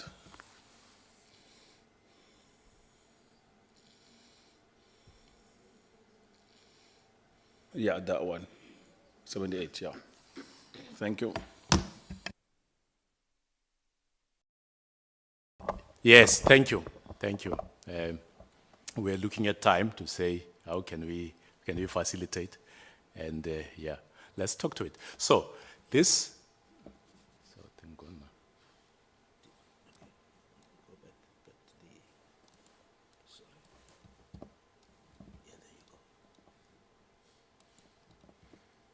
Yes, yes, thanks. So this is a normal pulverized fuel combustor, pulverized fuel boiler. And this is a circulating fluidized bed boiler. If you look at this, you can see the temperature, the red, the color here, the color coding is this temperatures here. So you can see the temperature is all over the show, high, low, and everywhere. However, here, you see it's more homogeneous because the bed continues to be mixed. So there's more homogeneity here. In here, you mill the coal like powdered milk. You inject it in here. There are some burners here. These burners are prone to fouling and slagging. And you need maintenance on these burners. You mill the coal, lots of energy required in there. And also, the quality of coal matters.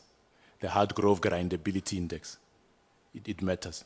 You have lots of stones and rocks in there. You have high wear on your mills. In CFB, you don't have to worry much about it. You crush the coal to minus 10 millimeters, and you feed it into the combustor, mix it with the sorbent. And this thing here, as I say, is continuously mixes, and it's circulating. Whatever is not combusted here, it circulates, it comes back.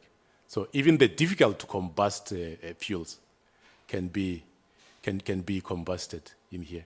I mentioned the sorbent that you add. It can be lime, right? You add it in here. As the coal is combusting, the sulfur oxides that are formed, they get to then react with the calcium in the lime to form calcium sulfate. It's a solid, and you can then you can landfill it, basically, unlike venting the sulfur up into the atmosphere. So this one here is not as sensitive to coal quality compared to this pulverized fuel boiler. And these are the advantages that we are seeing when it comes to this circulating fluidized bed technology. I hope I answered you, Honorable Member. Thank you.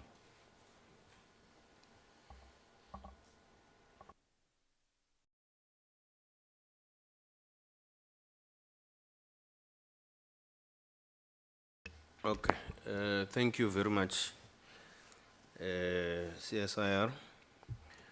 Honorable members, that's the presentation. We are going to start engaging with the presentation.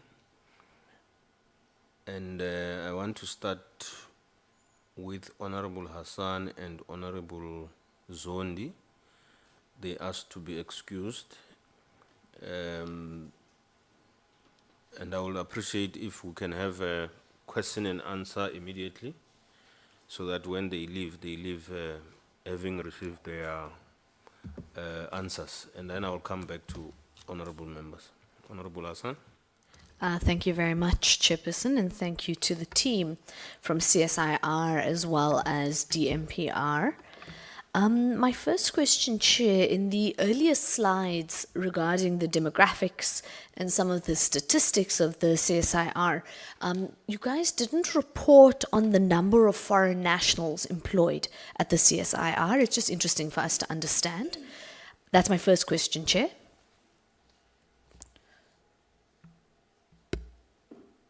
So I don't know if Chair explain the process. I ask a question, you respond, and then we do a bit of a back and forth. Let's act as if you are interrogating each other. No, we don't have. No, we don't. We don't keep. We don't keep that demographic. But it's a very insignificant number of people who were born elsewhere. But we largely have naturalized citizens and permanent residents in those areas. But we don't keep track of the demographic. But it's very insignificant. All right. Thank you, DG. You can report in writing of the number of naturalized citizens, the number of permanent residences. to the portfolio committee. We'd appreciate that. That would be helpful. Chair, my next question, let me also start by saying a fascinating presentation. We've just come from Alex Score in the Northern Cape, which is a case in point actually of the need for geotechnical advancements, not only because of the mentions in the presentation around modernization, but we saw in real life, in real time, what it could do. So a community that's highly impoverished, a community where 6% of the population is skilled. I mean, those are literally the numbers we're dealing with. So it's important for us to understand that the R&D has a direct link. And I'm saying this more for our listeners at home because it is a fundamental point of what we're trying to put forward. So just while we're there, I don't know if there's been any work done by the CSIR, generally speaking, on marine diamond mining, the alluvial part, and any of that geotechnical skills. I see not. It would just be interesting in the future, perhaps, Chair, for another portfolio committee meeting where we have Alex Score and yourselves, having a little bit of collaboration, because one of the points they mentioned to us is that there is interest, but about what is actually required. And there's always this big conversation about the amount of capital required vis-a-vis the impact. And that would be very important for us to understand as a PC, because we are discussing in the next, few months what kind of support we need to provide to Alex Score for its turnaround. So I thought I'll just leave that point there. Chair, on the hydrogen platforms, also very important, one of the big points that keeps being mentioned to us from the private sector is marketability. And I found it quite interesting where you were talking about the local consumption of hydrogen. So if you could expand a little bit on the transition from diesel to hydrogen, how that's going to work, particularly because that is one of the concerns that the market more generally has raised to us, that they can do green hydrogen and they can set up the infrastructure, but there's no one really to sell it to. And of course, the state must facilitate and take a great deal of risk in supporting a new industry, but it is important for us to know what that could look like. So I'm just interested in understanding, that if you could just expatiate on that transition around diesel and hydrogen, please.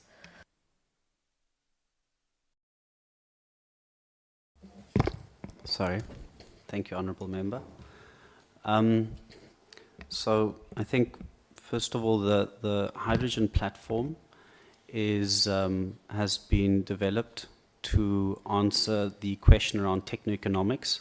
What we have typically seen is that where you would typically produce what we now call a low carbon hydrogen, to where it's being consumed, that distance incurs quite a high cost because of the mechanism through which it needs to be transported. And the hydrogen platform, the essence of it was to also try and clearly understand where one would be able to essentially set up a facility in order to have the most cost-effective low-carbon hydrogen available for a specific region or a specific location. Because if you would do now, even if it's a high-level assessment, you're interested, but you don't have the technical expertise, it's quite difficult to get that assessment done.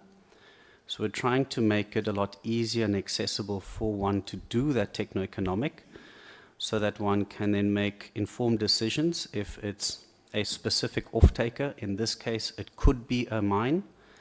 And do they then produce at their own facility? Do they have enough volume? Do they have enough scale, economies of scale to produce? Or do they need to partner with other businesses and or other mines in the region to make it more affordable? Now, what's interesting is, depending on the location where you produce, you would have different renewable resources, which will then inform what the potential cost could be, and that's what we are trying to put forward in the platform, so that you can do quick, easier assessments to understand where the potential is sitting.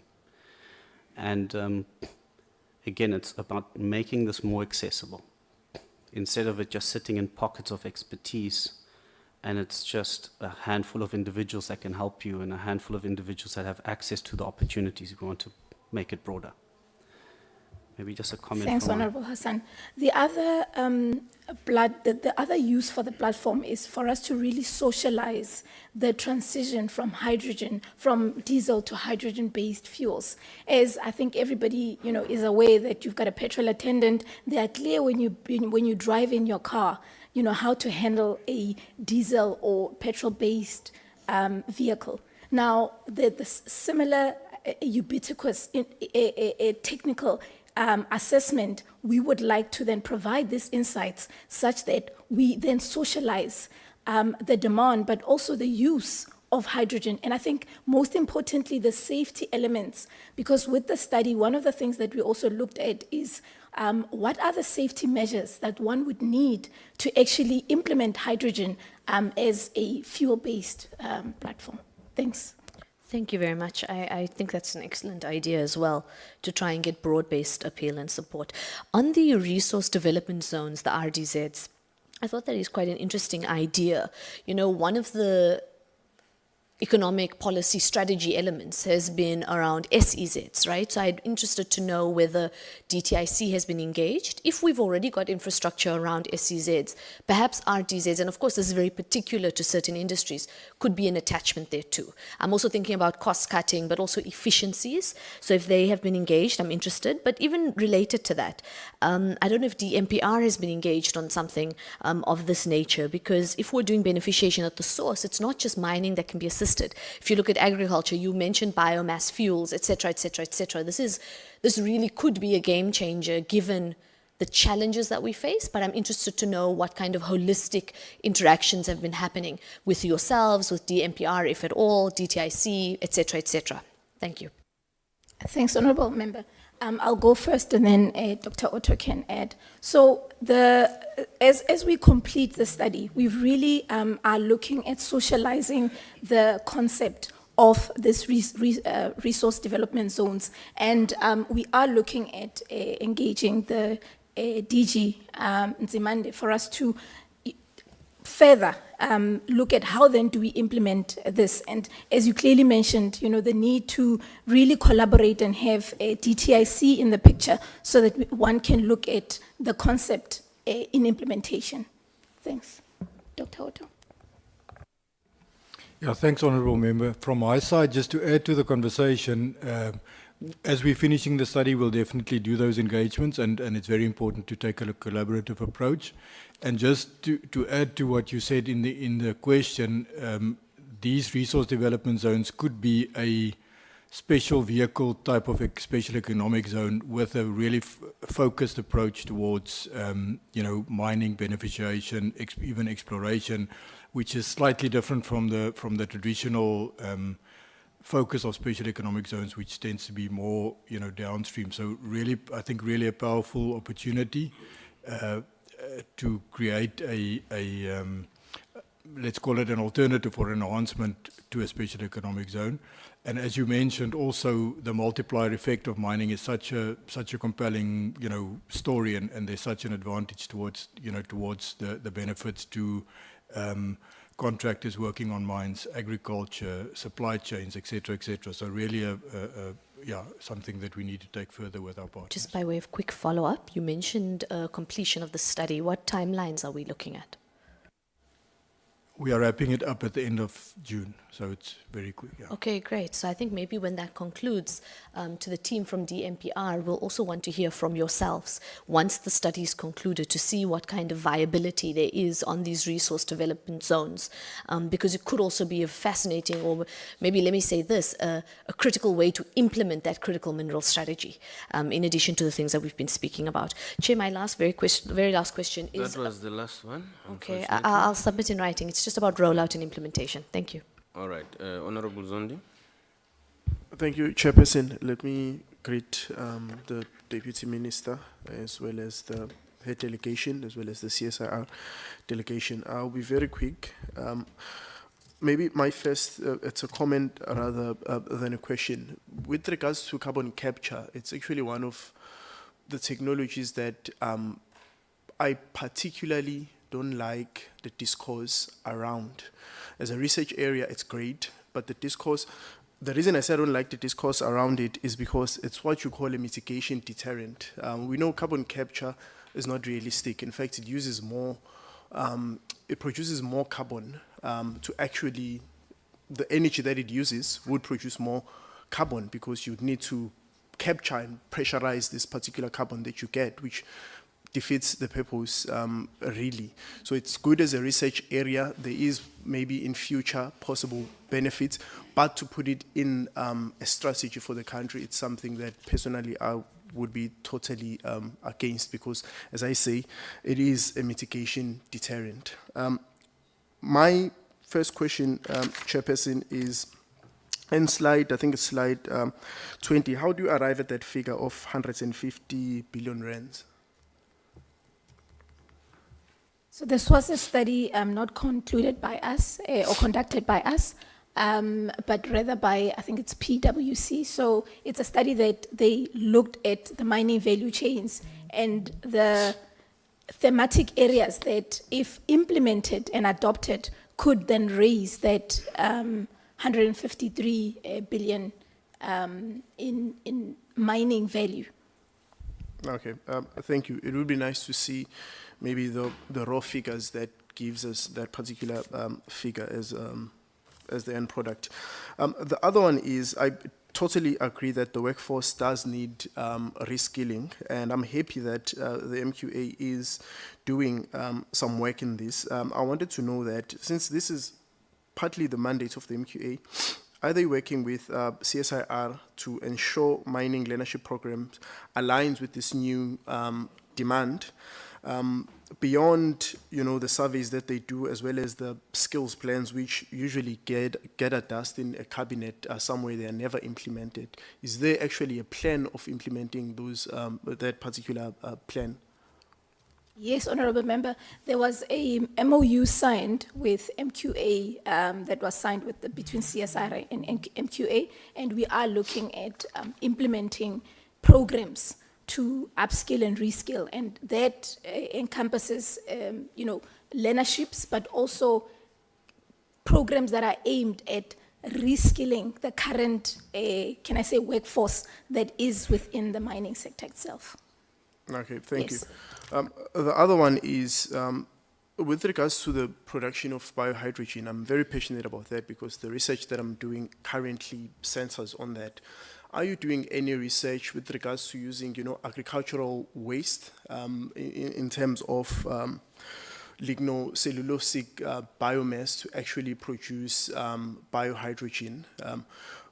And if you are, probably you wouldn't have prepared for that for this particular meeting because this is strictly on mining.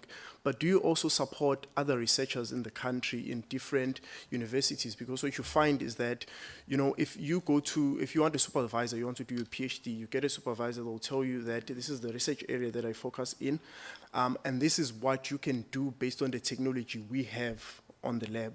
And that's usually an issue for us as researchers, because if you want to research beyond certain parameters, you don't have the technology. But CSIR, I assume, would have the technology. So do you maybe have that collaborative, do you collaborate with universities in that particular space? And how does one actually access those facilities in order to perform the necessary experiments that they will need to perform in your facilities?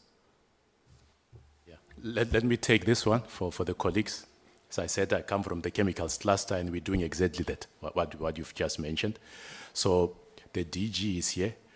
At the DSTI, there's these flagship programs that are being driven, and Hydrogen South Africa is one of them. And we part of Hydrogen South Africa, focusing particularly on the bio-generated hydrogen. So we've got some facilities there. If you're interested, you can talk to us. We work with universities, of course. University of Northwest, they are very big when it comes to green hydrogen, more on the electrolyzer side. And we work on biohydrogen from biomethane. So we can take that waste, make biogas, and then convert that into clean hydrogen. Yeah, so you can talk to us. Thank you very much. My other question is with regards to hydrogen-powered. So hydrogen-powered vehicles in the country, we know they have a tax incentive. So it is something we're trying to get into, and obviously with mining leading that adoption of the technology, it will have a multiplier effect for the locomotive industry as well within the country. So how far is CSIR research into making these vehicles for mining at the very least? Thank you very much for that question, Honourable Member. We are working with multiple partners to essentially catalyze, like I had mentioned previously, the local consumption of hydrogen. One of the technologies, obviously, that we've identified is the dual fuel systems, which uses diesel and hydrogen, just from a transitional point of view, but also from a cost and from a timeline perspective as well, to be able to adopt. So we are working with multiple partners to enable mining-related vehicles to be, hydrogen, fit for hydrogen propulsion systems. But it is a gradual, transition as the various technologies mature. But the technology that we see currently, as I mentioned, is the dual fuel system as a transitional tool currently. Thank you. Thank you. Just last question. With regards to the TTM digital twin, I think it's a great innovation. So do the sensors, I believe they're called the Internet of Things sensors, that underpin the technology solution, do they sense gases like your methane underground, or do they only just do surface scanning and mobility tracking? That's an excellent question. So the IoT and sensors, the IoT devices and the sensors that are typically used for the platform that we have looked at is primarily focused on vehicle telemetry data, which is basically just movement of vehicles. However, in the underground environments, there are devices available that can measure environmental conditions, and that includes your methanes, your diesel particulate matter, and so forth in the underground environments. And those could equally be applied to some degree in the open pit arena as well. I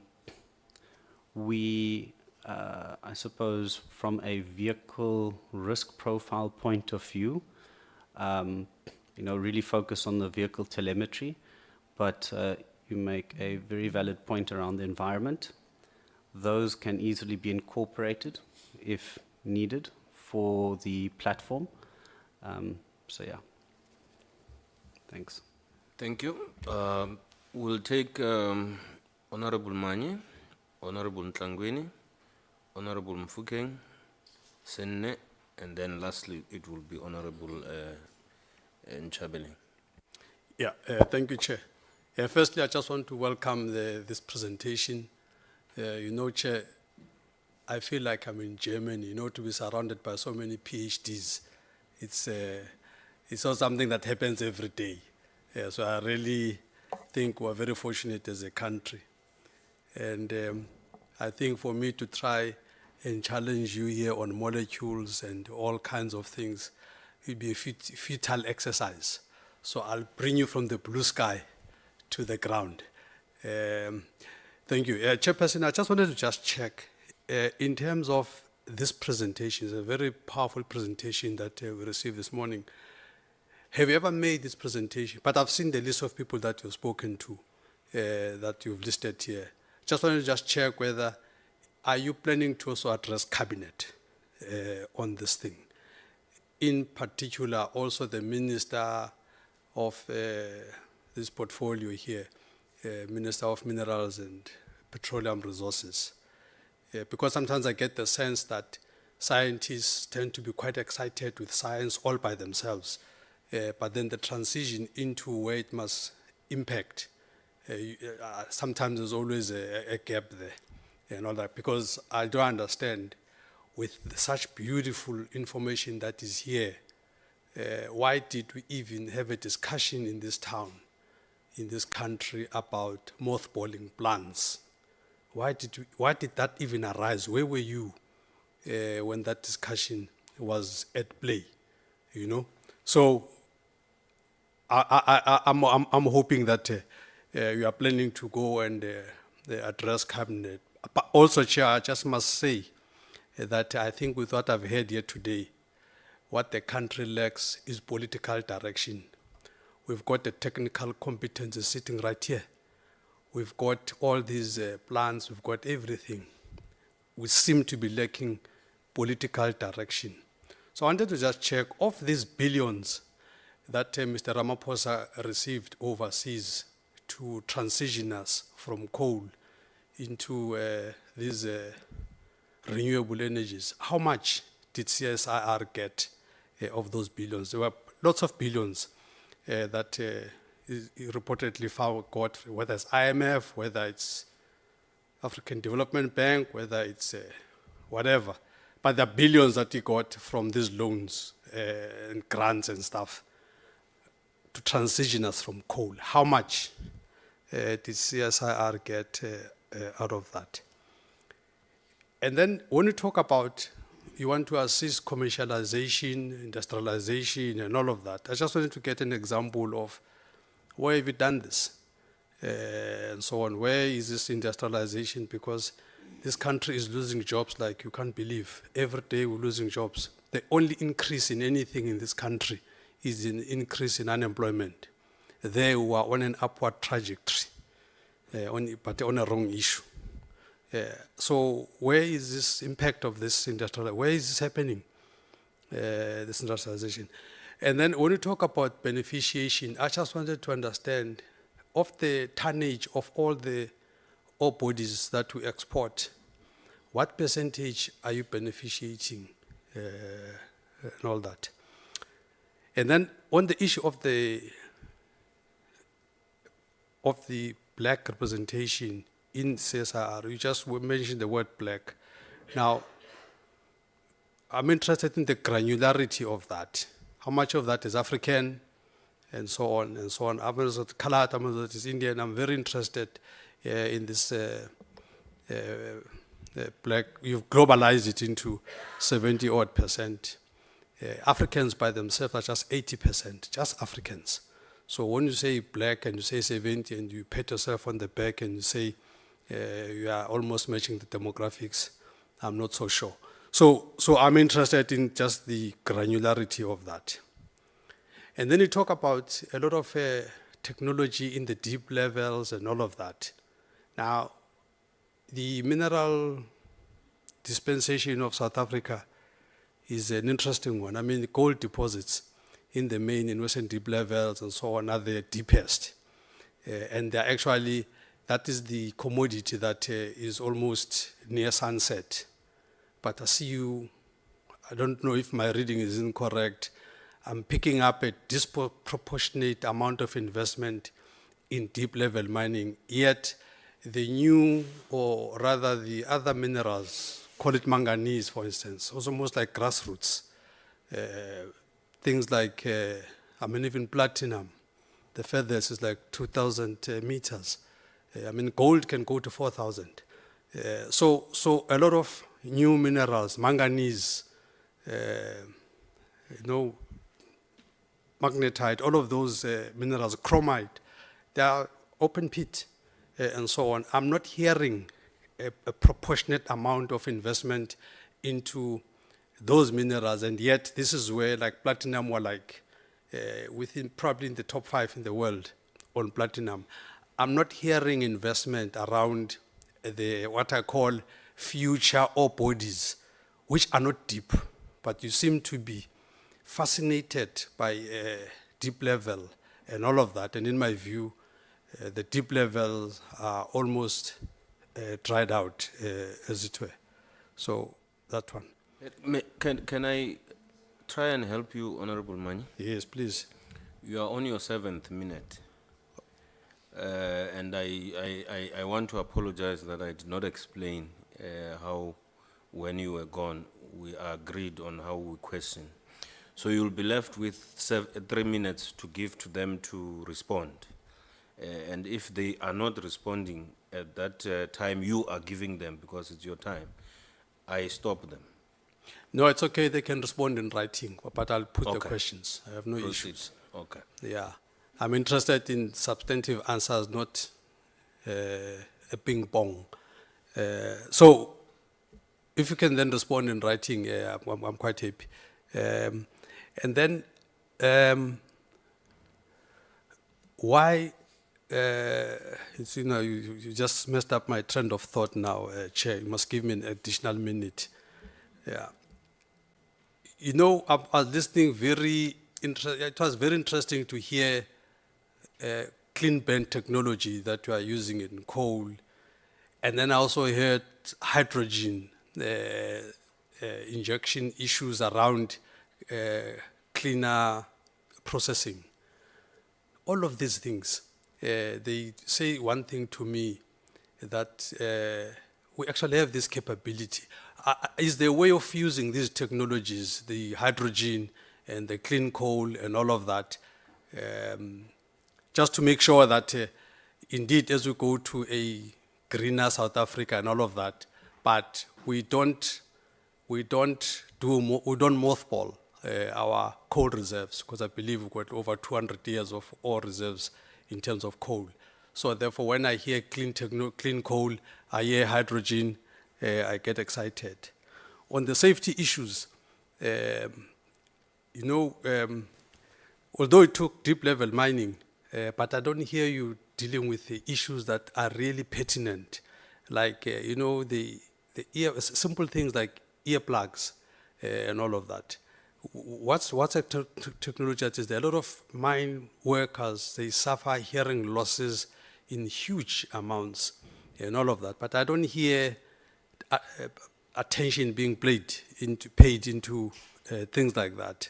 Safety issues, for instance, if you've been underground, you see the winch operator is sitting at some corner alone, and when they start to get that scraper going, if you are in there, a lot of people have died underground, because when that scraper starts to go, those ropes, they just rip you up. You've got no chance of survival there. What is being done to improve that kind of safety?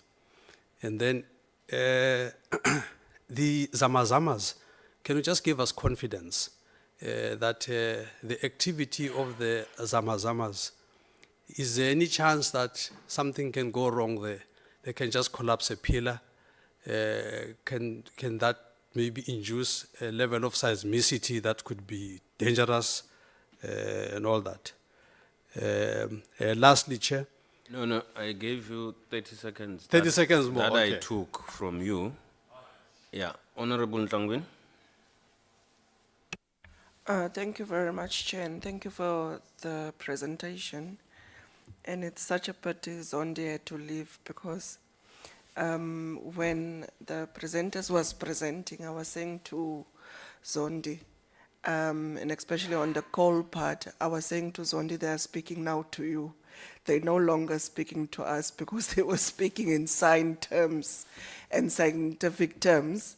And I think it's to do also with the passion for the work that they are having within the industry. And for us as members of parliament, it is enlightening to see that we have scientists that are so passionate about their work and about the industry, and developing new technologies that will make it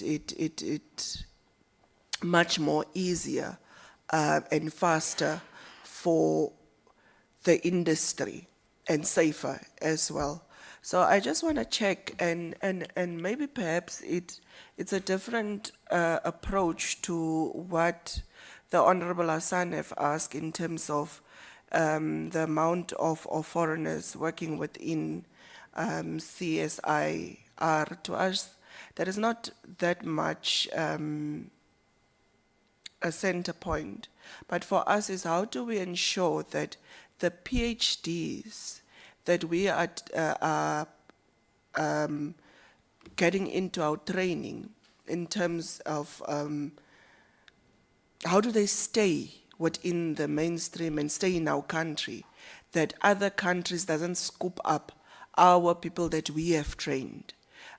Because we are good at training, and then maybe perhaps now they are getting scooped by other countries because we can't give and match up the salary capacity that another country are willing to give, or what other industries are willing to give. How are we ensuring that that doesn't happen, and we ensure that our scientists are staying within the country?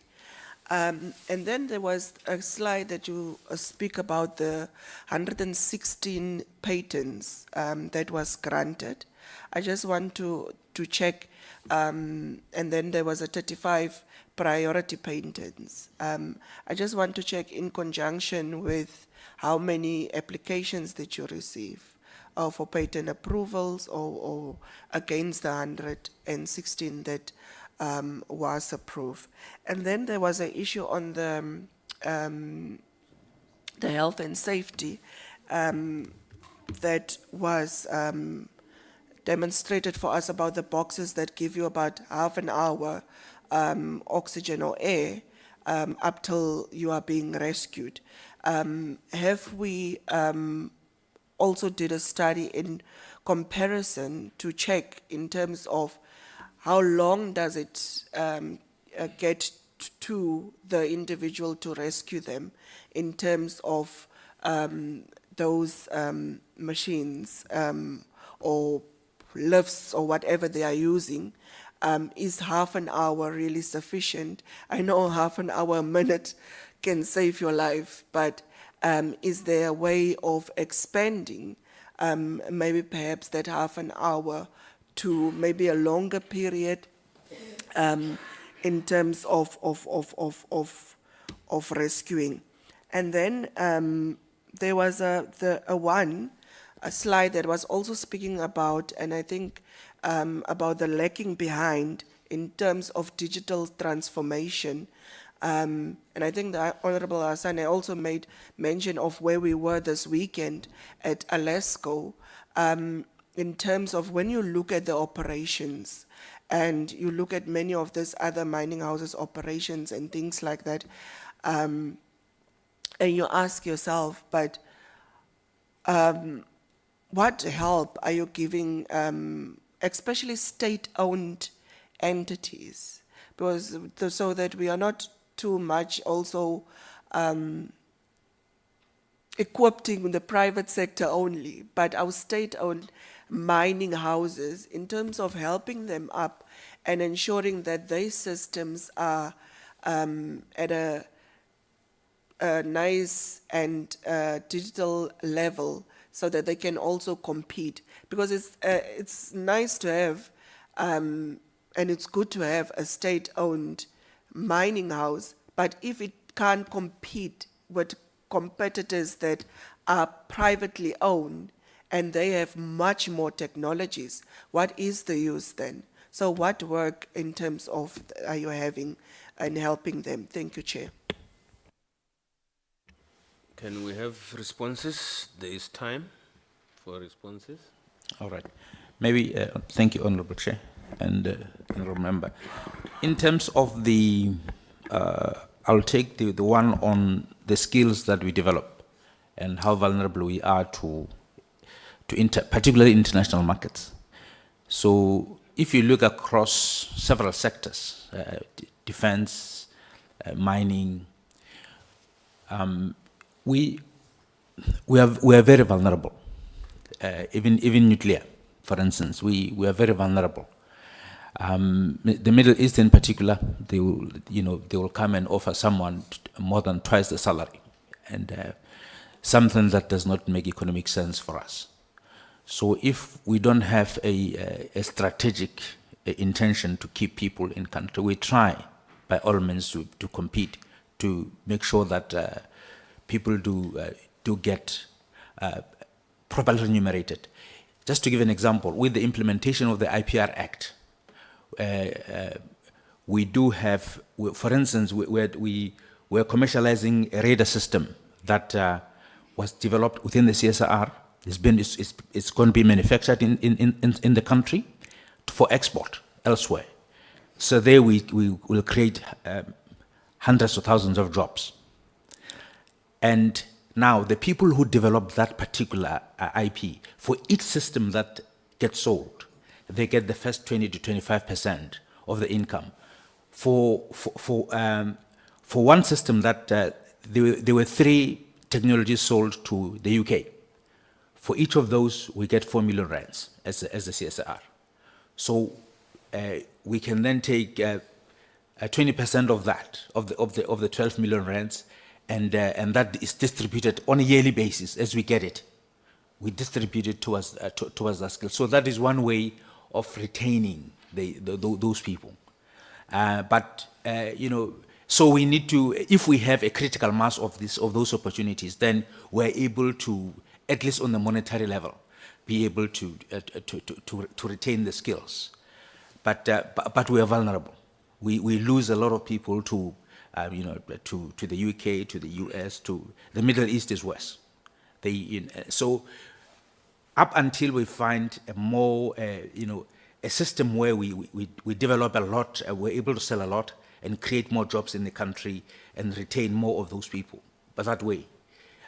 But in terms of weather and other lifestyle issues, South Africa is still up there with the best.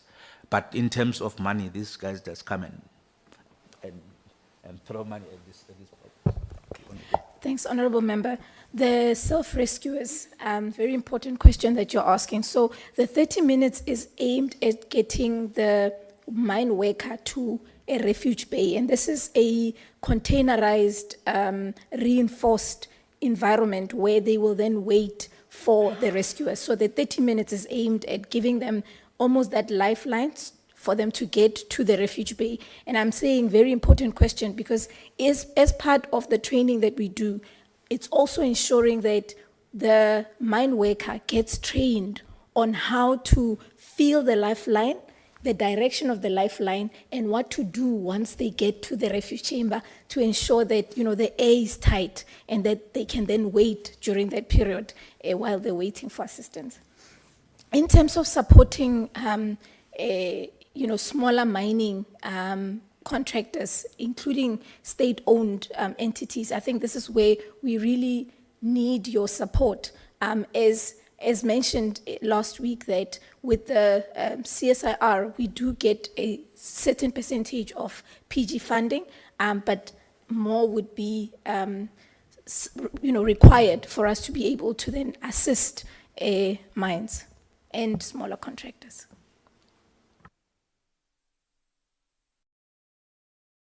Were they all answered? Okay. Honorable Muffuke. Thank you, Chairperson. Greetings to the Deputy Minister, CSIR team, and honorable members. Chair, my first question on just transition in mining. I would like to know, how does the CSIR aim to integrate the MQA findings in their skills development program to address the revitalization of mines? And also, I would like to know what partnership exists between CSIR and mining companies to support sustainable modern mining practices? Thank you, Honorable Mufokeng. I'll take the first question, and then the second one, my colleagues can add.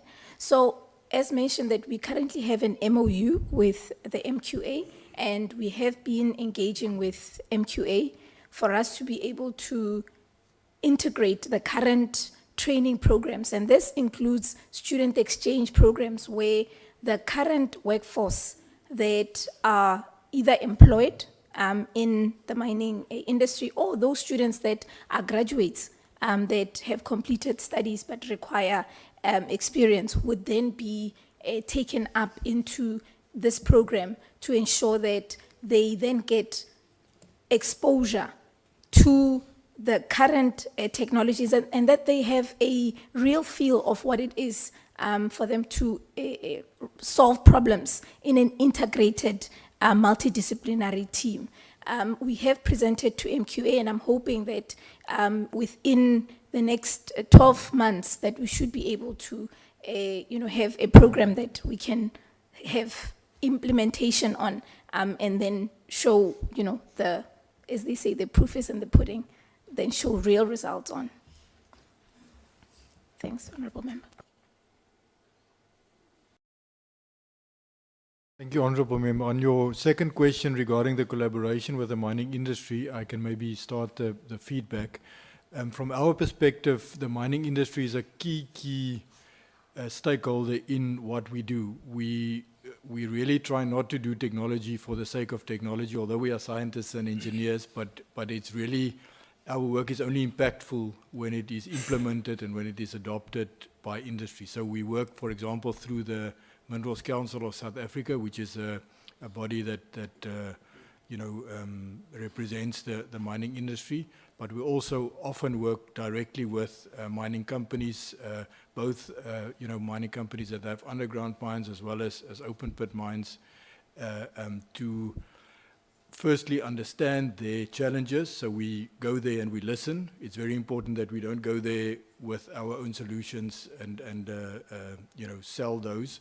But we go there to listen, to understand the challenges, to understand, what opportunities there are to make a difference.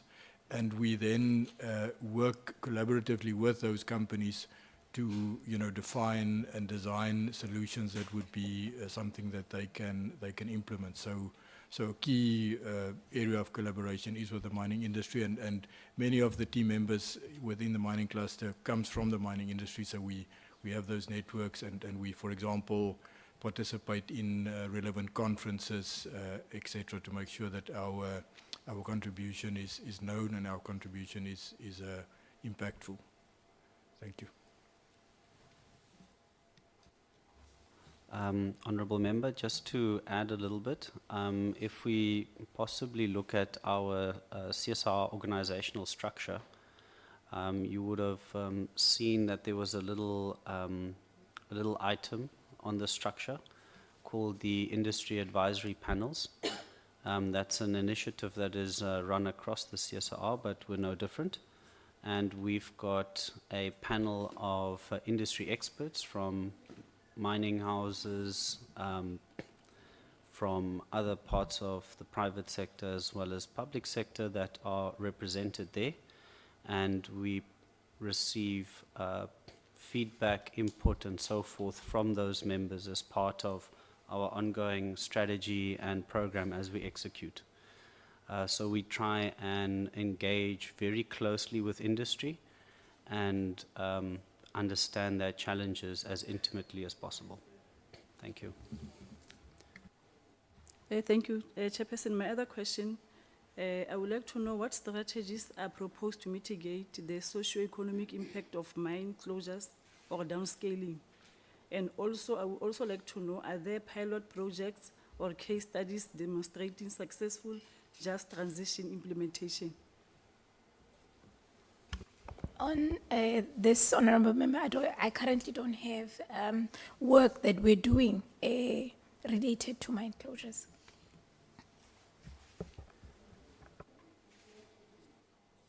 Honourable Member, I could maybe just mention to add to what Bongi was saying is that one of the key strategies that we could employ is finding ways to keep the mines open for longer. So I think as a mining engineer, that's something that I aspire to, is to look at how we can better utilize the resource in the ground, how we can find ways to extract lower grade ores, how we can find ways to mine more in a more efficient and a more effective way to change the economies of the mine, to try and sustain the mining operation for longer. There will be an eventual closure, but one strategy is to keep the mines going and to buy ourselves more time to then ensure that we transition in a fair and just way. My last question, Chairperson, on clean coal technologies, I would like to know how does CSIR ensure alignment between clean coal technology development and their integrated resource plan or the NDP? Thank you, Chair. Yeah, thanks for that. Thanks for the question. So, I think the IRP now is still being updated. I'm not so sure as to what is in there, but we continue to engage. And what we are saying here is coal will continue to play a role. And we are creating opportunities or enabling opportunities for it to continue to play a role in a more sustainable manner. And I'm hoping that it will feature in the new IRP that is being considered. We continue to talk to the people, we continue to lobby, and ensure that the jobs in this important industry are protected as we transition in a just way to low carbon energy. Thank you. Thank you, Honorable Sen. Thank you very much, Chairperson. My first question, on the list of stakeholders, I did not hear you mentioning anything about communities. Are there any community engagement programs tied to CSIR, CSIR's mining research, particularly in affected mining towns? That's my first question. And my second one, Chair, oh, sorry.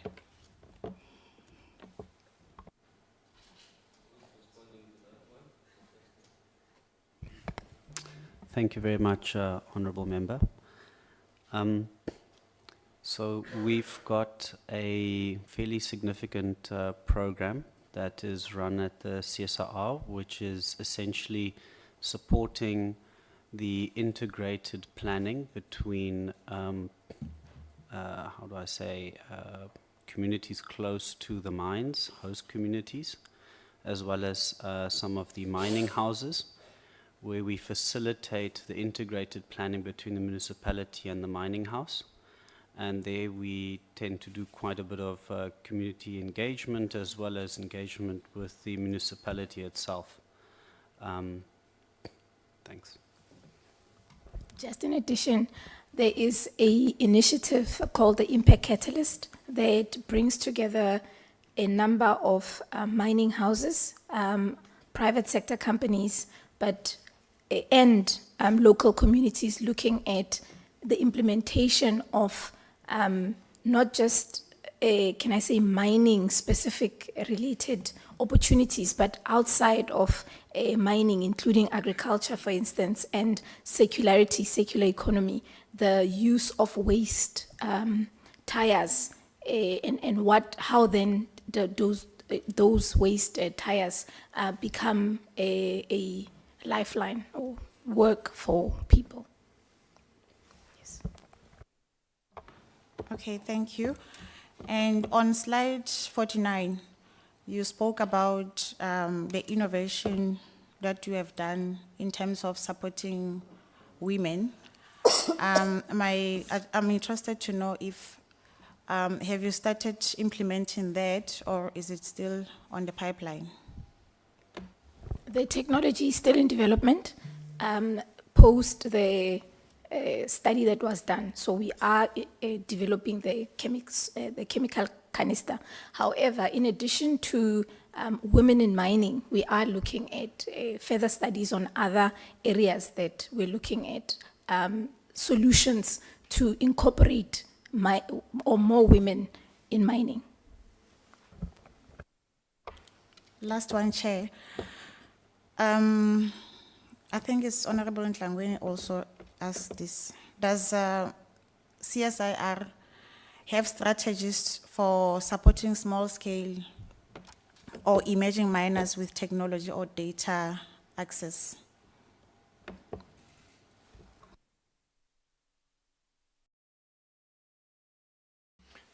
Thank you for the question, Honourable Member. Yes, we have identified, really in line with the previous questions as well, that the The deep level mining, where we typically find large mining companies, active in that space, is diminishing, and we're seeing more and more what we refer to as junior miners or small scale miners in the manganese area, in chromium, even in coal. So we have recognized this change in the mining landscape, and for us it is important to make sure that our technologies and our contribution also adds value to those smaller scale miners. So an example that I can mention is the TMM digital twin that my colleague shared, the technology. So working through our BE and youth partner PAISA, one of the reasons why we partnered with them is because they have a footprint, and a client base more in these smaller mines and looking at junior miners, and that's also a way for us to contribute to that space.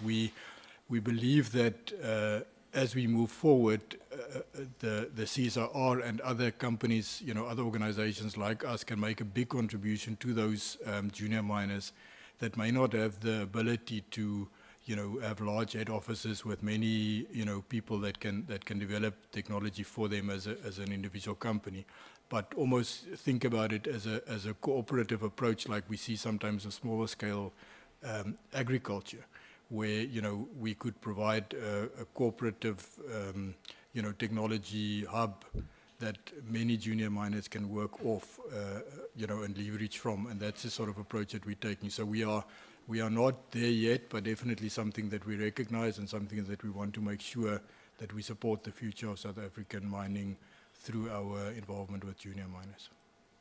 Thank you. Thank you, Honorable Sene. Honorable Nchabele, but before you start speaking, there are two requests from Honorable Manye. The first one is that he wishes to use 1 minute of your 10 minutes. That's between the two of you. But I need to know, when do I time you? Do I time you on 9 or on 10? That's the first thing.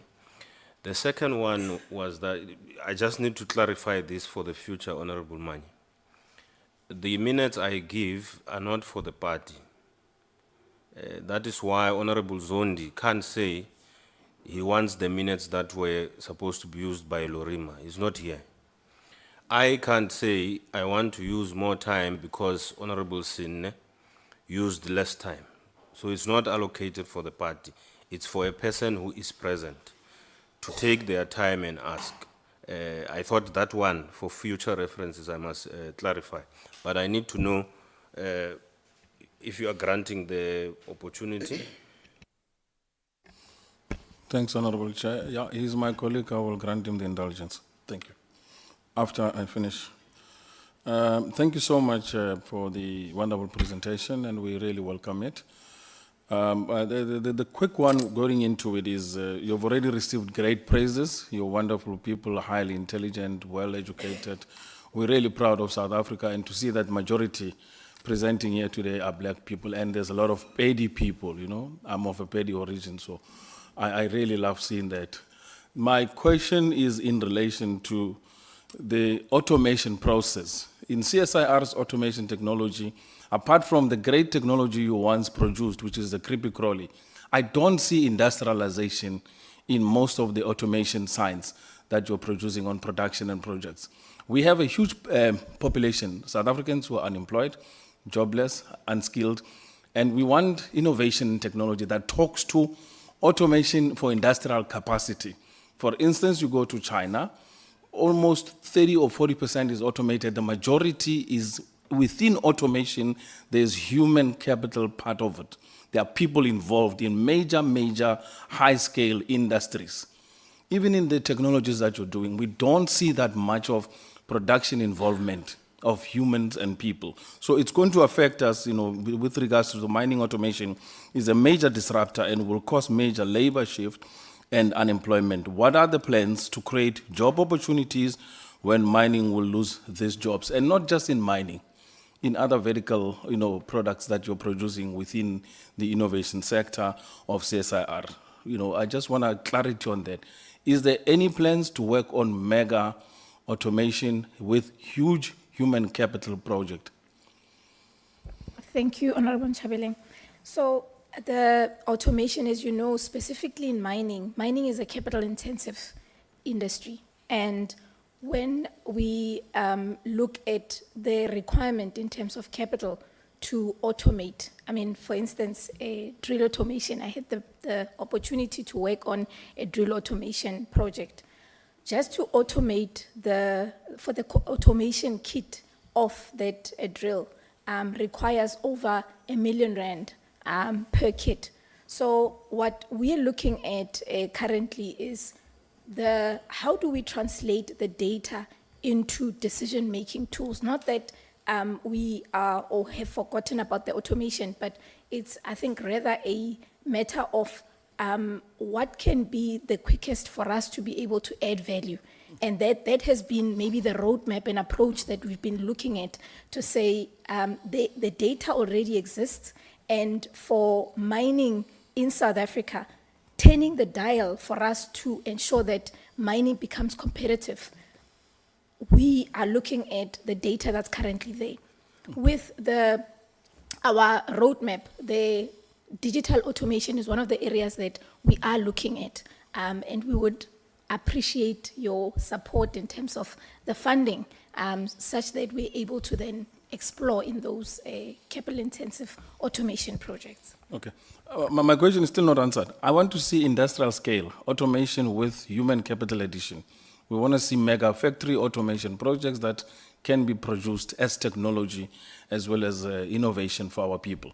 Automating to take away jobs is going to create us an employment deficit. We want to see employment addition and value addition to whatever automation and innovation that is coming out. It shouldn't be that we're trying to scale up to Europe that has already maximized its capacity to actually empower its own population, and they need automation as a value addition to reduce the level of dependency. We need people to be skilled, like the Chinese industries. They are highly automated, but they have huge amount of employment created through automation industries. So I think it should be a key strategic area within CSIR.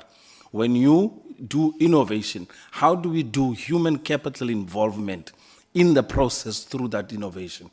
It should be included as a key strategy, not to create us a deficit in terms of unemployment. The question of hydrogen, which is a fuel. Hydrogen is a water-intense industry. Where do we find these water resources? You don't have desalination. You're not talking about nuclear on the coastal in order to create water so that you can desalinate it and you can create hydrogen product out of it. Yet we're told there's going to be a hydrogen boom in South Africa. How is that going to happen? Thank you very much, Honourable Member.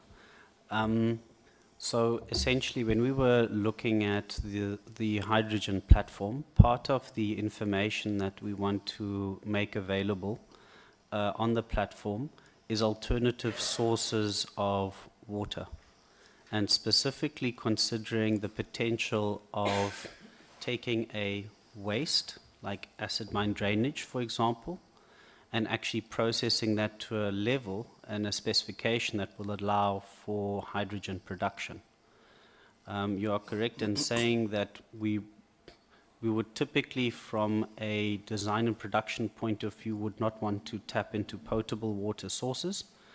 But if we are able to tap into what is currently waste and valorize some of the waste, ideally, and supply a surplus, one could potentially add some volume to a town of some description in terms of potable water and so forth. Okay. The use of bioethanol fuel, is massive in, for instance, I think South America. Most of their vehicles are running on ethanol. We have huge capacity of sugarcane and ethanol in South Africa, but there is no technology focusing on extraction of ethanol to create as a substitute fuel for South Africa. Most of the Brazilian and Mexico, their cars are running on ethanol, and they have switched their gadgetry, which is a technology in the cars These cars can all run on ethanol.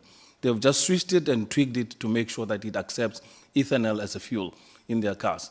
They had to unlock it through the automotive industry on a big fight. Why are we not having a ethanol maybe sector, innovation technology that would help us with our fuels as well as the blending of, the reduction of on this carbon-rich, fuels to make sure that ethanol becomes a substitute as a fuel itself? Thank you, Honorable Nchabeling. A really good question, I have to say. And let me put it to you and say it's not a technology question. It's more of a policy question because the technology is there.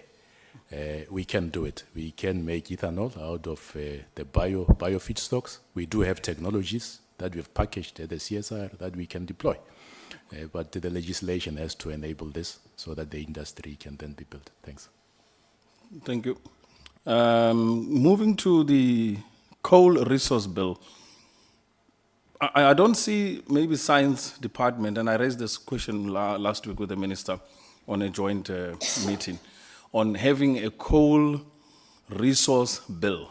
You spoke very well on how coal is an amazing resource. It gives you all sorts of new products and technology, but coal is not protected in South Africa. You have everybody talking about coal, but it's the most demonized product and resource source. And whenever we say coal, everybody hides these days because they think it's the worst thing that has ever happened to our lives, and we must all close down our coal mines and dump them and then move where I don't know, because we don't have any other resource that can compete with coal today, globally. So you spoke about all of these technologies, including some of the alternative carbon-based. Graphene, by the way, is used in all this new mRNA, vaccine technology. Most of that nanotech in that vaccine, which is now even on a technology level, they are using graphene technology in it. It's a major contributor. Thank you very much. Oh, thank you. Honorable Mani? Or you want him to proceed?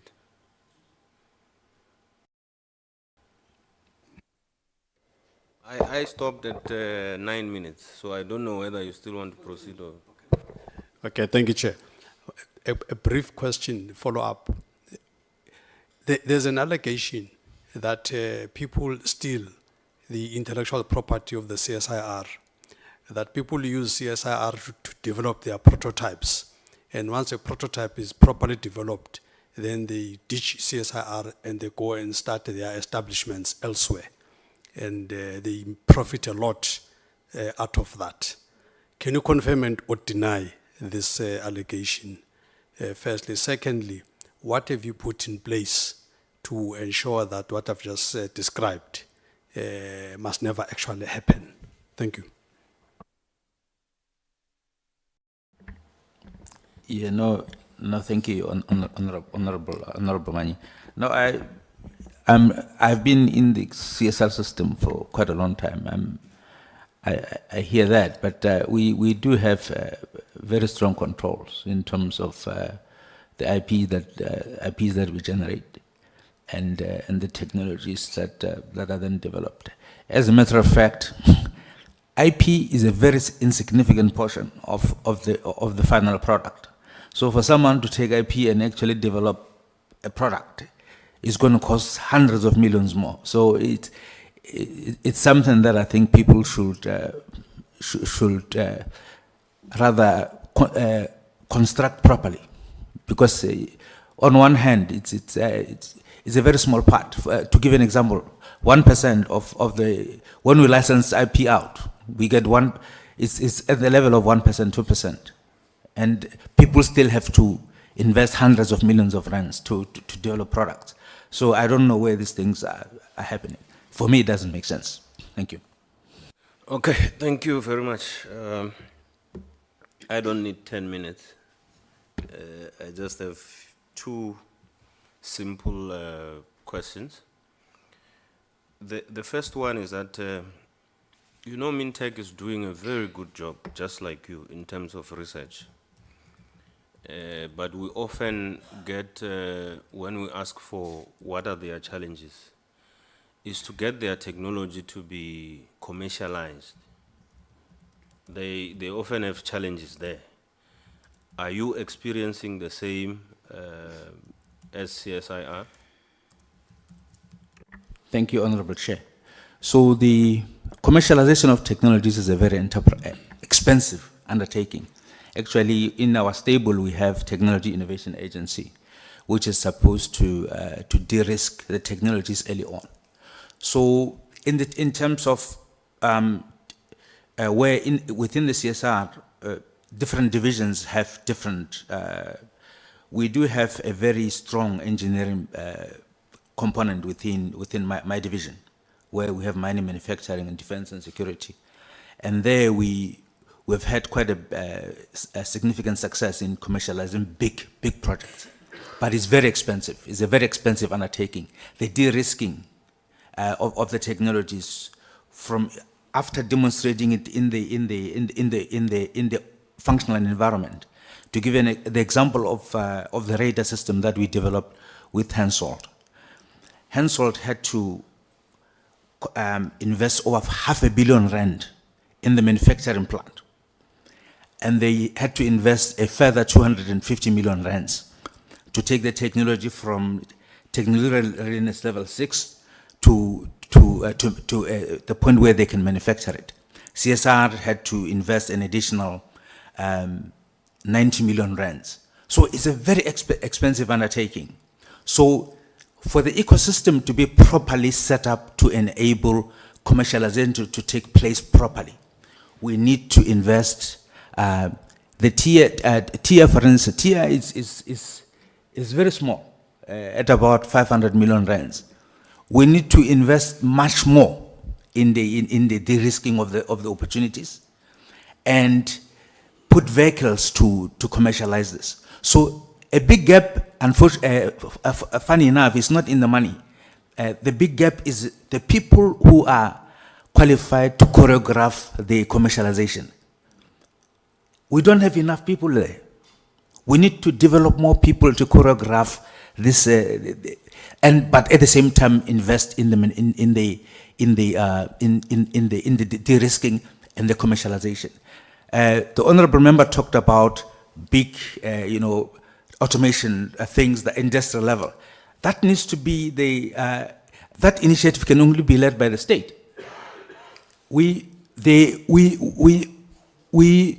The amount of chrome that we ship to, or that we ship to China, if we just commercialize, if we just beneficiate half of that, we can create millions of jobs. But it has to be it has to be something that is driven at the level of the state. It cannot be developed by Mugoni with the tiny budget. So your last point links with what I want to ask. Everybody speaks about beneficiation, which is good and we need it. Out of the 22, you will correct me, DDG, 22 smelters in South Africa. We're left with one that is operating, and in the next few weeks, it's going to close. It's in KwaZulu-Natal. It's going to close. We're talking about beneficiation. I don't know how that will happen. And they are closing because, amongst other things, the energy issue. Electricity is twice as expensive, comparatively speaking, with the global world. The second issue is that, by the way, that's when you have electricity, it's expensive. The second one is not having it at all, meaning it's not stable. Now, there was a time where, and the gentleman there mentioned it when he was presenting, there was a time where, and to a certain extent even now, coal is seen as a bad commodity. To an extent where we were rushed to decommission power stations and so forth. Now, you mentioned that there's a plan, and it's known, that in 2030, in 2034, we will be decommissioning all 7, 5 in 2030, the others in 2034. We have just put coal as a critical mineral. But we are saying soon we must decommission. But we value this mineral called coal. But we are decommissioning it, it must be abandoned, it must not be used in 2034. And I see a gap there, which I think you have a responsibility to close it. Because this is no longer scientific that we must close the coal-fired power stations in 2034. It's no longer scientific considering what you presented today, because you are saying it's possible to clean coal and still use it without decommissioning the power stations. Now, are you at a point where you can say, scientifically, we are saying to you, government, or to us politicians, so that we can stop those who are so keen to stop coal-fired power stations. Are you at a point where you tell us that, because you mentioned that this technology is still being developed, but it's promising. In which year do you think you would have gotten the results, you will be confident to say, now we have found the technology and it works? And the reason why I'm asking this is that you must equip us to tell those who want to decommission to say, but CSIR says before that they would have gotten the technology that scientifically does not allow you to have the same reasons you had before to close coal-fired power station. So that we are scientific as South Africans, not haters of a certain commodity that we feel is disturbing our business, alternative business, because that's what it's all about. So at what point do you think you can influence scientifically the country to say, no, stop, don't proceed, we have got it under control, there's no reason for decommissioning, let's proceed with coal? Yes, and thank you. Thank you for the question. It's putting a lot of responsibility on me, but I'm up for it. So first, let's clarify the decommissioning issue. The stations are being decommissioned not because they don't like coal or because there's no more coal on the ground. They've just reached their end of life.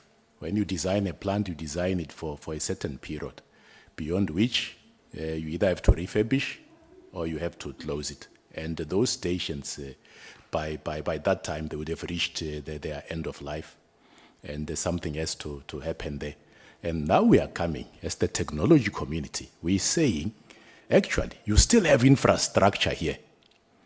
Yes, the boilers that you have there, and the turbines, etc., they've reached their end of life. But you can retrofit with newer, cleaner technology, and it's possible. It has been done. We showed some plants that are running with this the CFP technology. There's examples of plants that have been refurbished with this cleaner technology that were running with the pulverized coal boilers, and then they replaced them with CFBs, and they also replaced the turbines and then the generators, and they gave them a new breath of life. So it's possible, it can happen. The technology, is it ready, is it not ready? We have seen the plants that are running now. So it's not a matter of going to develop from scratch. It's a matter of localizing the technology, make it adaptable to the local circumstances, the local quality of coal. You can do that. We're saying we want a facility that can help us to do it. There's also a fast-track way of doing it. We can take the coal and go to somewhere in the world where they have the facilities and test the coal, see if it's suitable. And then you can go to the suppliers of the technology, they can build it for you. today. But we're not really encouraging that route, but if there's agency, you can go that way. We want to also have something that we can use here locally and do it ourselves. Honorable Chair, I hope I've answered, but it's possible. So we don't have to start from scratch. We do have the technology. Thanks. No, it gives me confidence. Honorable members, we are done with question sessions. I saw the DDG of Minerals raising a hand at some point. Chair, can I just ask a hygiene question? No. We are busy with the DDG now. Thank you, Honorable Chair, Honorable Members. Good morning. And DM, DG, and colleagues from DSTI and CSIR.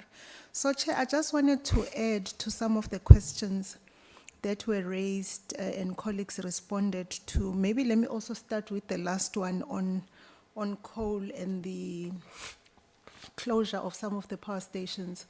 So there are several conversations that DEE and ESCOM are also seized with, and these are some of the things that we worked on with the IRP before we were split, because one was quite involved with the IRP process. And one of the things that's being looked at is repurposing of some of the power stations. And I know Minister Ramokgopa is in the process of taking a CAB memo to Cabinet that talks to that. And it links up with the point that was raised at some point to say, how do we address the power unaffordability aspect that leads to the closure of chrome smelters? And there's also a conversation there in that CAB memo that talks to repurposing and having some of the power stations dedicated to supporting smelters particularly. In the modeling that we did when we started the IRP work last year, because we had two horizons, we had modeled the 24 to 2030 horizon and the long-term horizon 2030 to 2050. In the 2030 to 2050, if you look at the draft IRP that we had put out, there was a detailed aspect of repurposing of coal-fired power stations and some being shut down. So there is that linkage, probably further work and engagement needs to happen between the three departments, us, DE and DSTI and the CSIR. And then I think the second part, Chair, that I had wanted to comment on at the time was the question raised by Honorable Hassan on beneficiation at source, particularly within the context of the critical mineral strategy. I'm happy to say that in the interdepartmental structure that's now working on a detailed implementation plan for the critical mineral strategy, we have colleagues from the DSTI and CSIR sitting in that structure. We chair the structure. They are giving inputs into that implementation plan, and it talks precisely to identification of special economic zones and what sort of interventions do we need. It goes, beyond to even addressing the electricity aspect, because if you look at the pillars of the strategy, beneficiation sits at the top, and then on the implementation plan, we then zoom into what interventions are needed to then drive or support that beneficiation at source. And the power issues are there, infrastructure, rail, and others are there, technology, RDI, and that's where colleagues from CSIR and DSTI are supporting us. Thank you, Chair. Thank you, DDG. DG, any parting shots?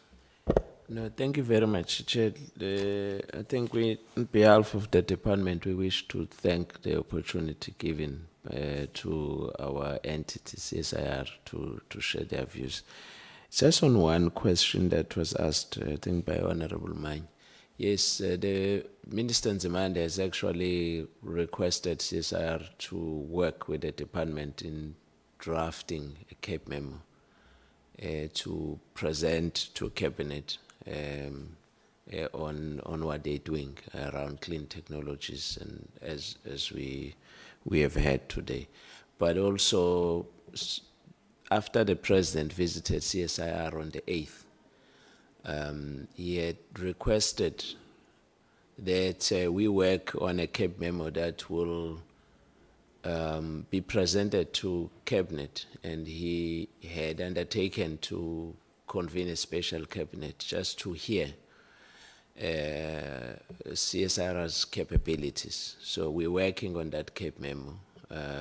That will be taken to Cabinet to provide a comprehensive sense of what CSR's capabilities of a variety, so that across government there is a better appreciation of what exists within South Africa by way of innovations and technologies that could respond to societal needs and economic needs. Thank you very much, Chair. I can see that you are helping Honorable Mani not to stick to his time, because you are responding to the question that he chose his own time for and said he wants it in writing. So it's okay. You will give, I'm hoping you noted those questions. You will gather them and then you will send to Ms. Boss, and then they will be sent to Honorable Mani. DM, parting shots? I would have asked by when, Chair, just so I get an indication. No pressure, just what is a comfortable time for return. I don't know, Ms. Boss will... From them, Chair. As to when could we have responded? Yeah, we'll stick to 7 days. It's normally a deadline of questions. 7 days.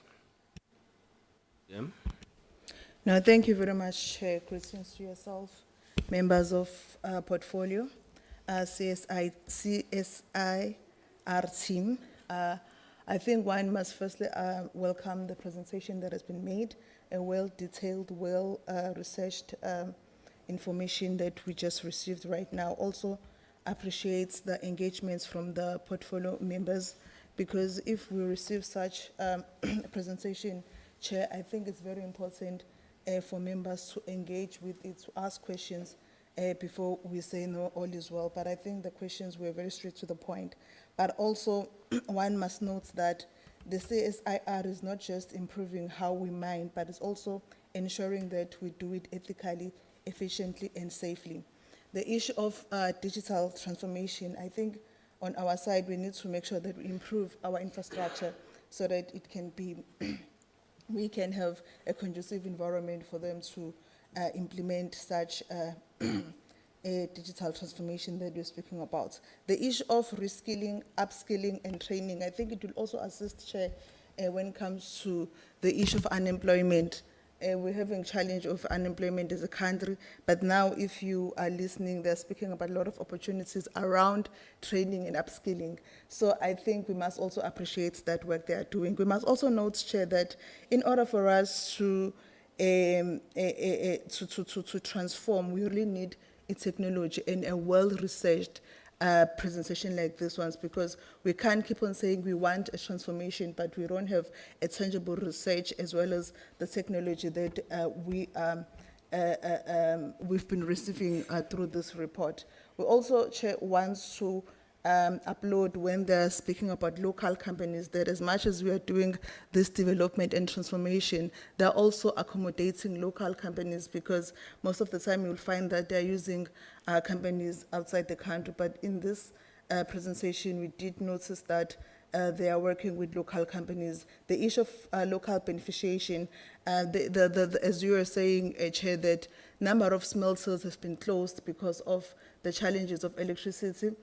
But also we want to encourage that I think we must build our smelters, our power stations, using the coal, as you were saying, that it's labeled as dirty, but we can come up with positive programs around the coal. So I think in order for us to deal with the challenge of the smelters that were shut down based on the price of electricity, I think we must also come up with innovations that how can we deal with that, because in order for us to achieve the beneficiation, we must be realistic that we need to have our smelters, our refineries in our country so that we'll be able to process. But the challenge of unemployment, I believe once we start to implement here, it will be the history of our country, because we're going to accommodate young people and deal with poverty as well as unemployment. But other than that, Chair, I think we really appreciate the presentation, as you were saying, that you keep on researching and you will keep on giving us updates, but we really appreciate the report that has been presented before us. Thank you very much, Chair. Thank you very much, DM. Honorable members, maybe let me first start by saying we accept the invitation to come to your facilities. We'll work around the program to do that at your convenience as well. Honorable members, Parliament has refined its program, which necessitate us to refine ours as well.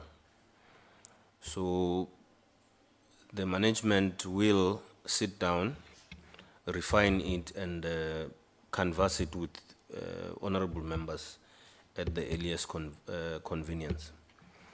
I want to thank the department, Deputy Minister, the DG and your team from CSIR. It was very important that we have you here. We really want to appreciate the information you gave us. We will invite you again because we want to monitor the space scientifically, not with our own hearts, feelings, and all of that. There must be science in whatever guides us to take decisions, and we feel more equipped than when we entered here in terms of knowledge and to better take or make laws differently than we would make before you presented and we engaged in this session. Allow me to end the meeting, and thank you very much. The meeting stands adjourned.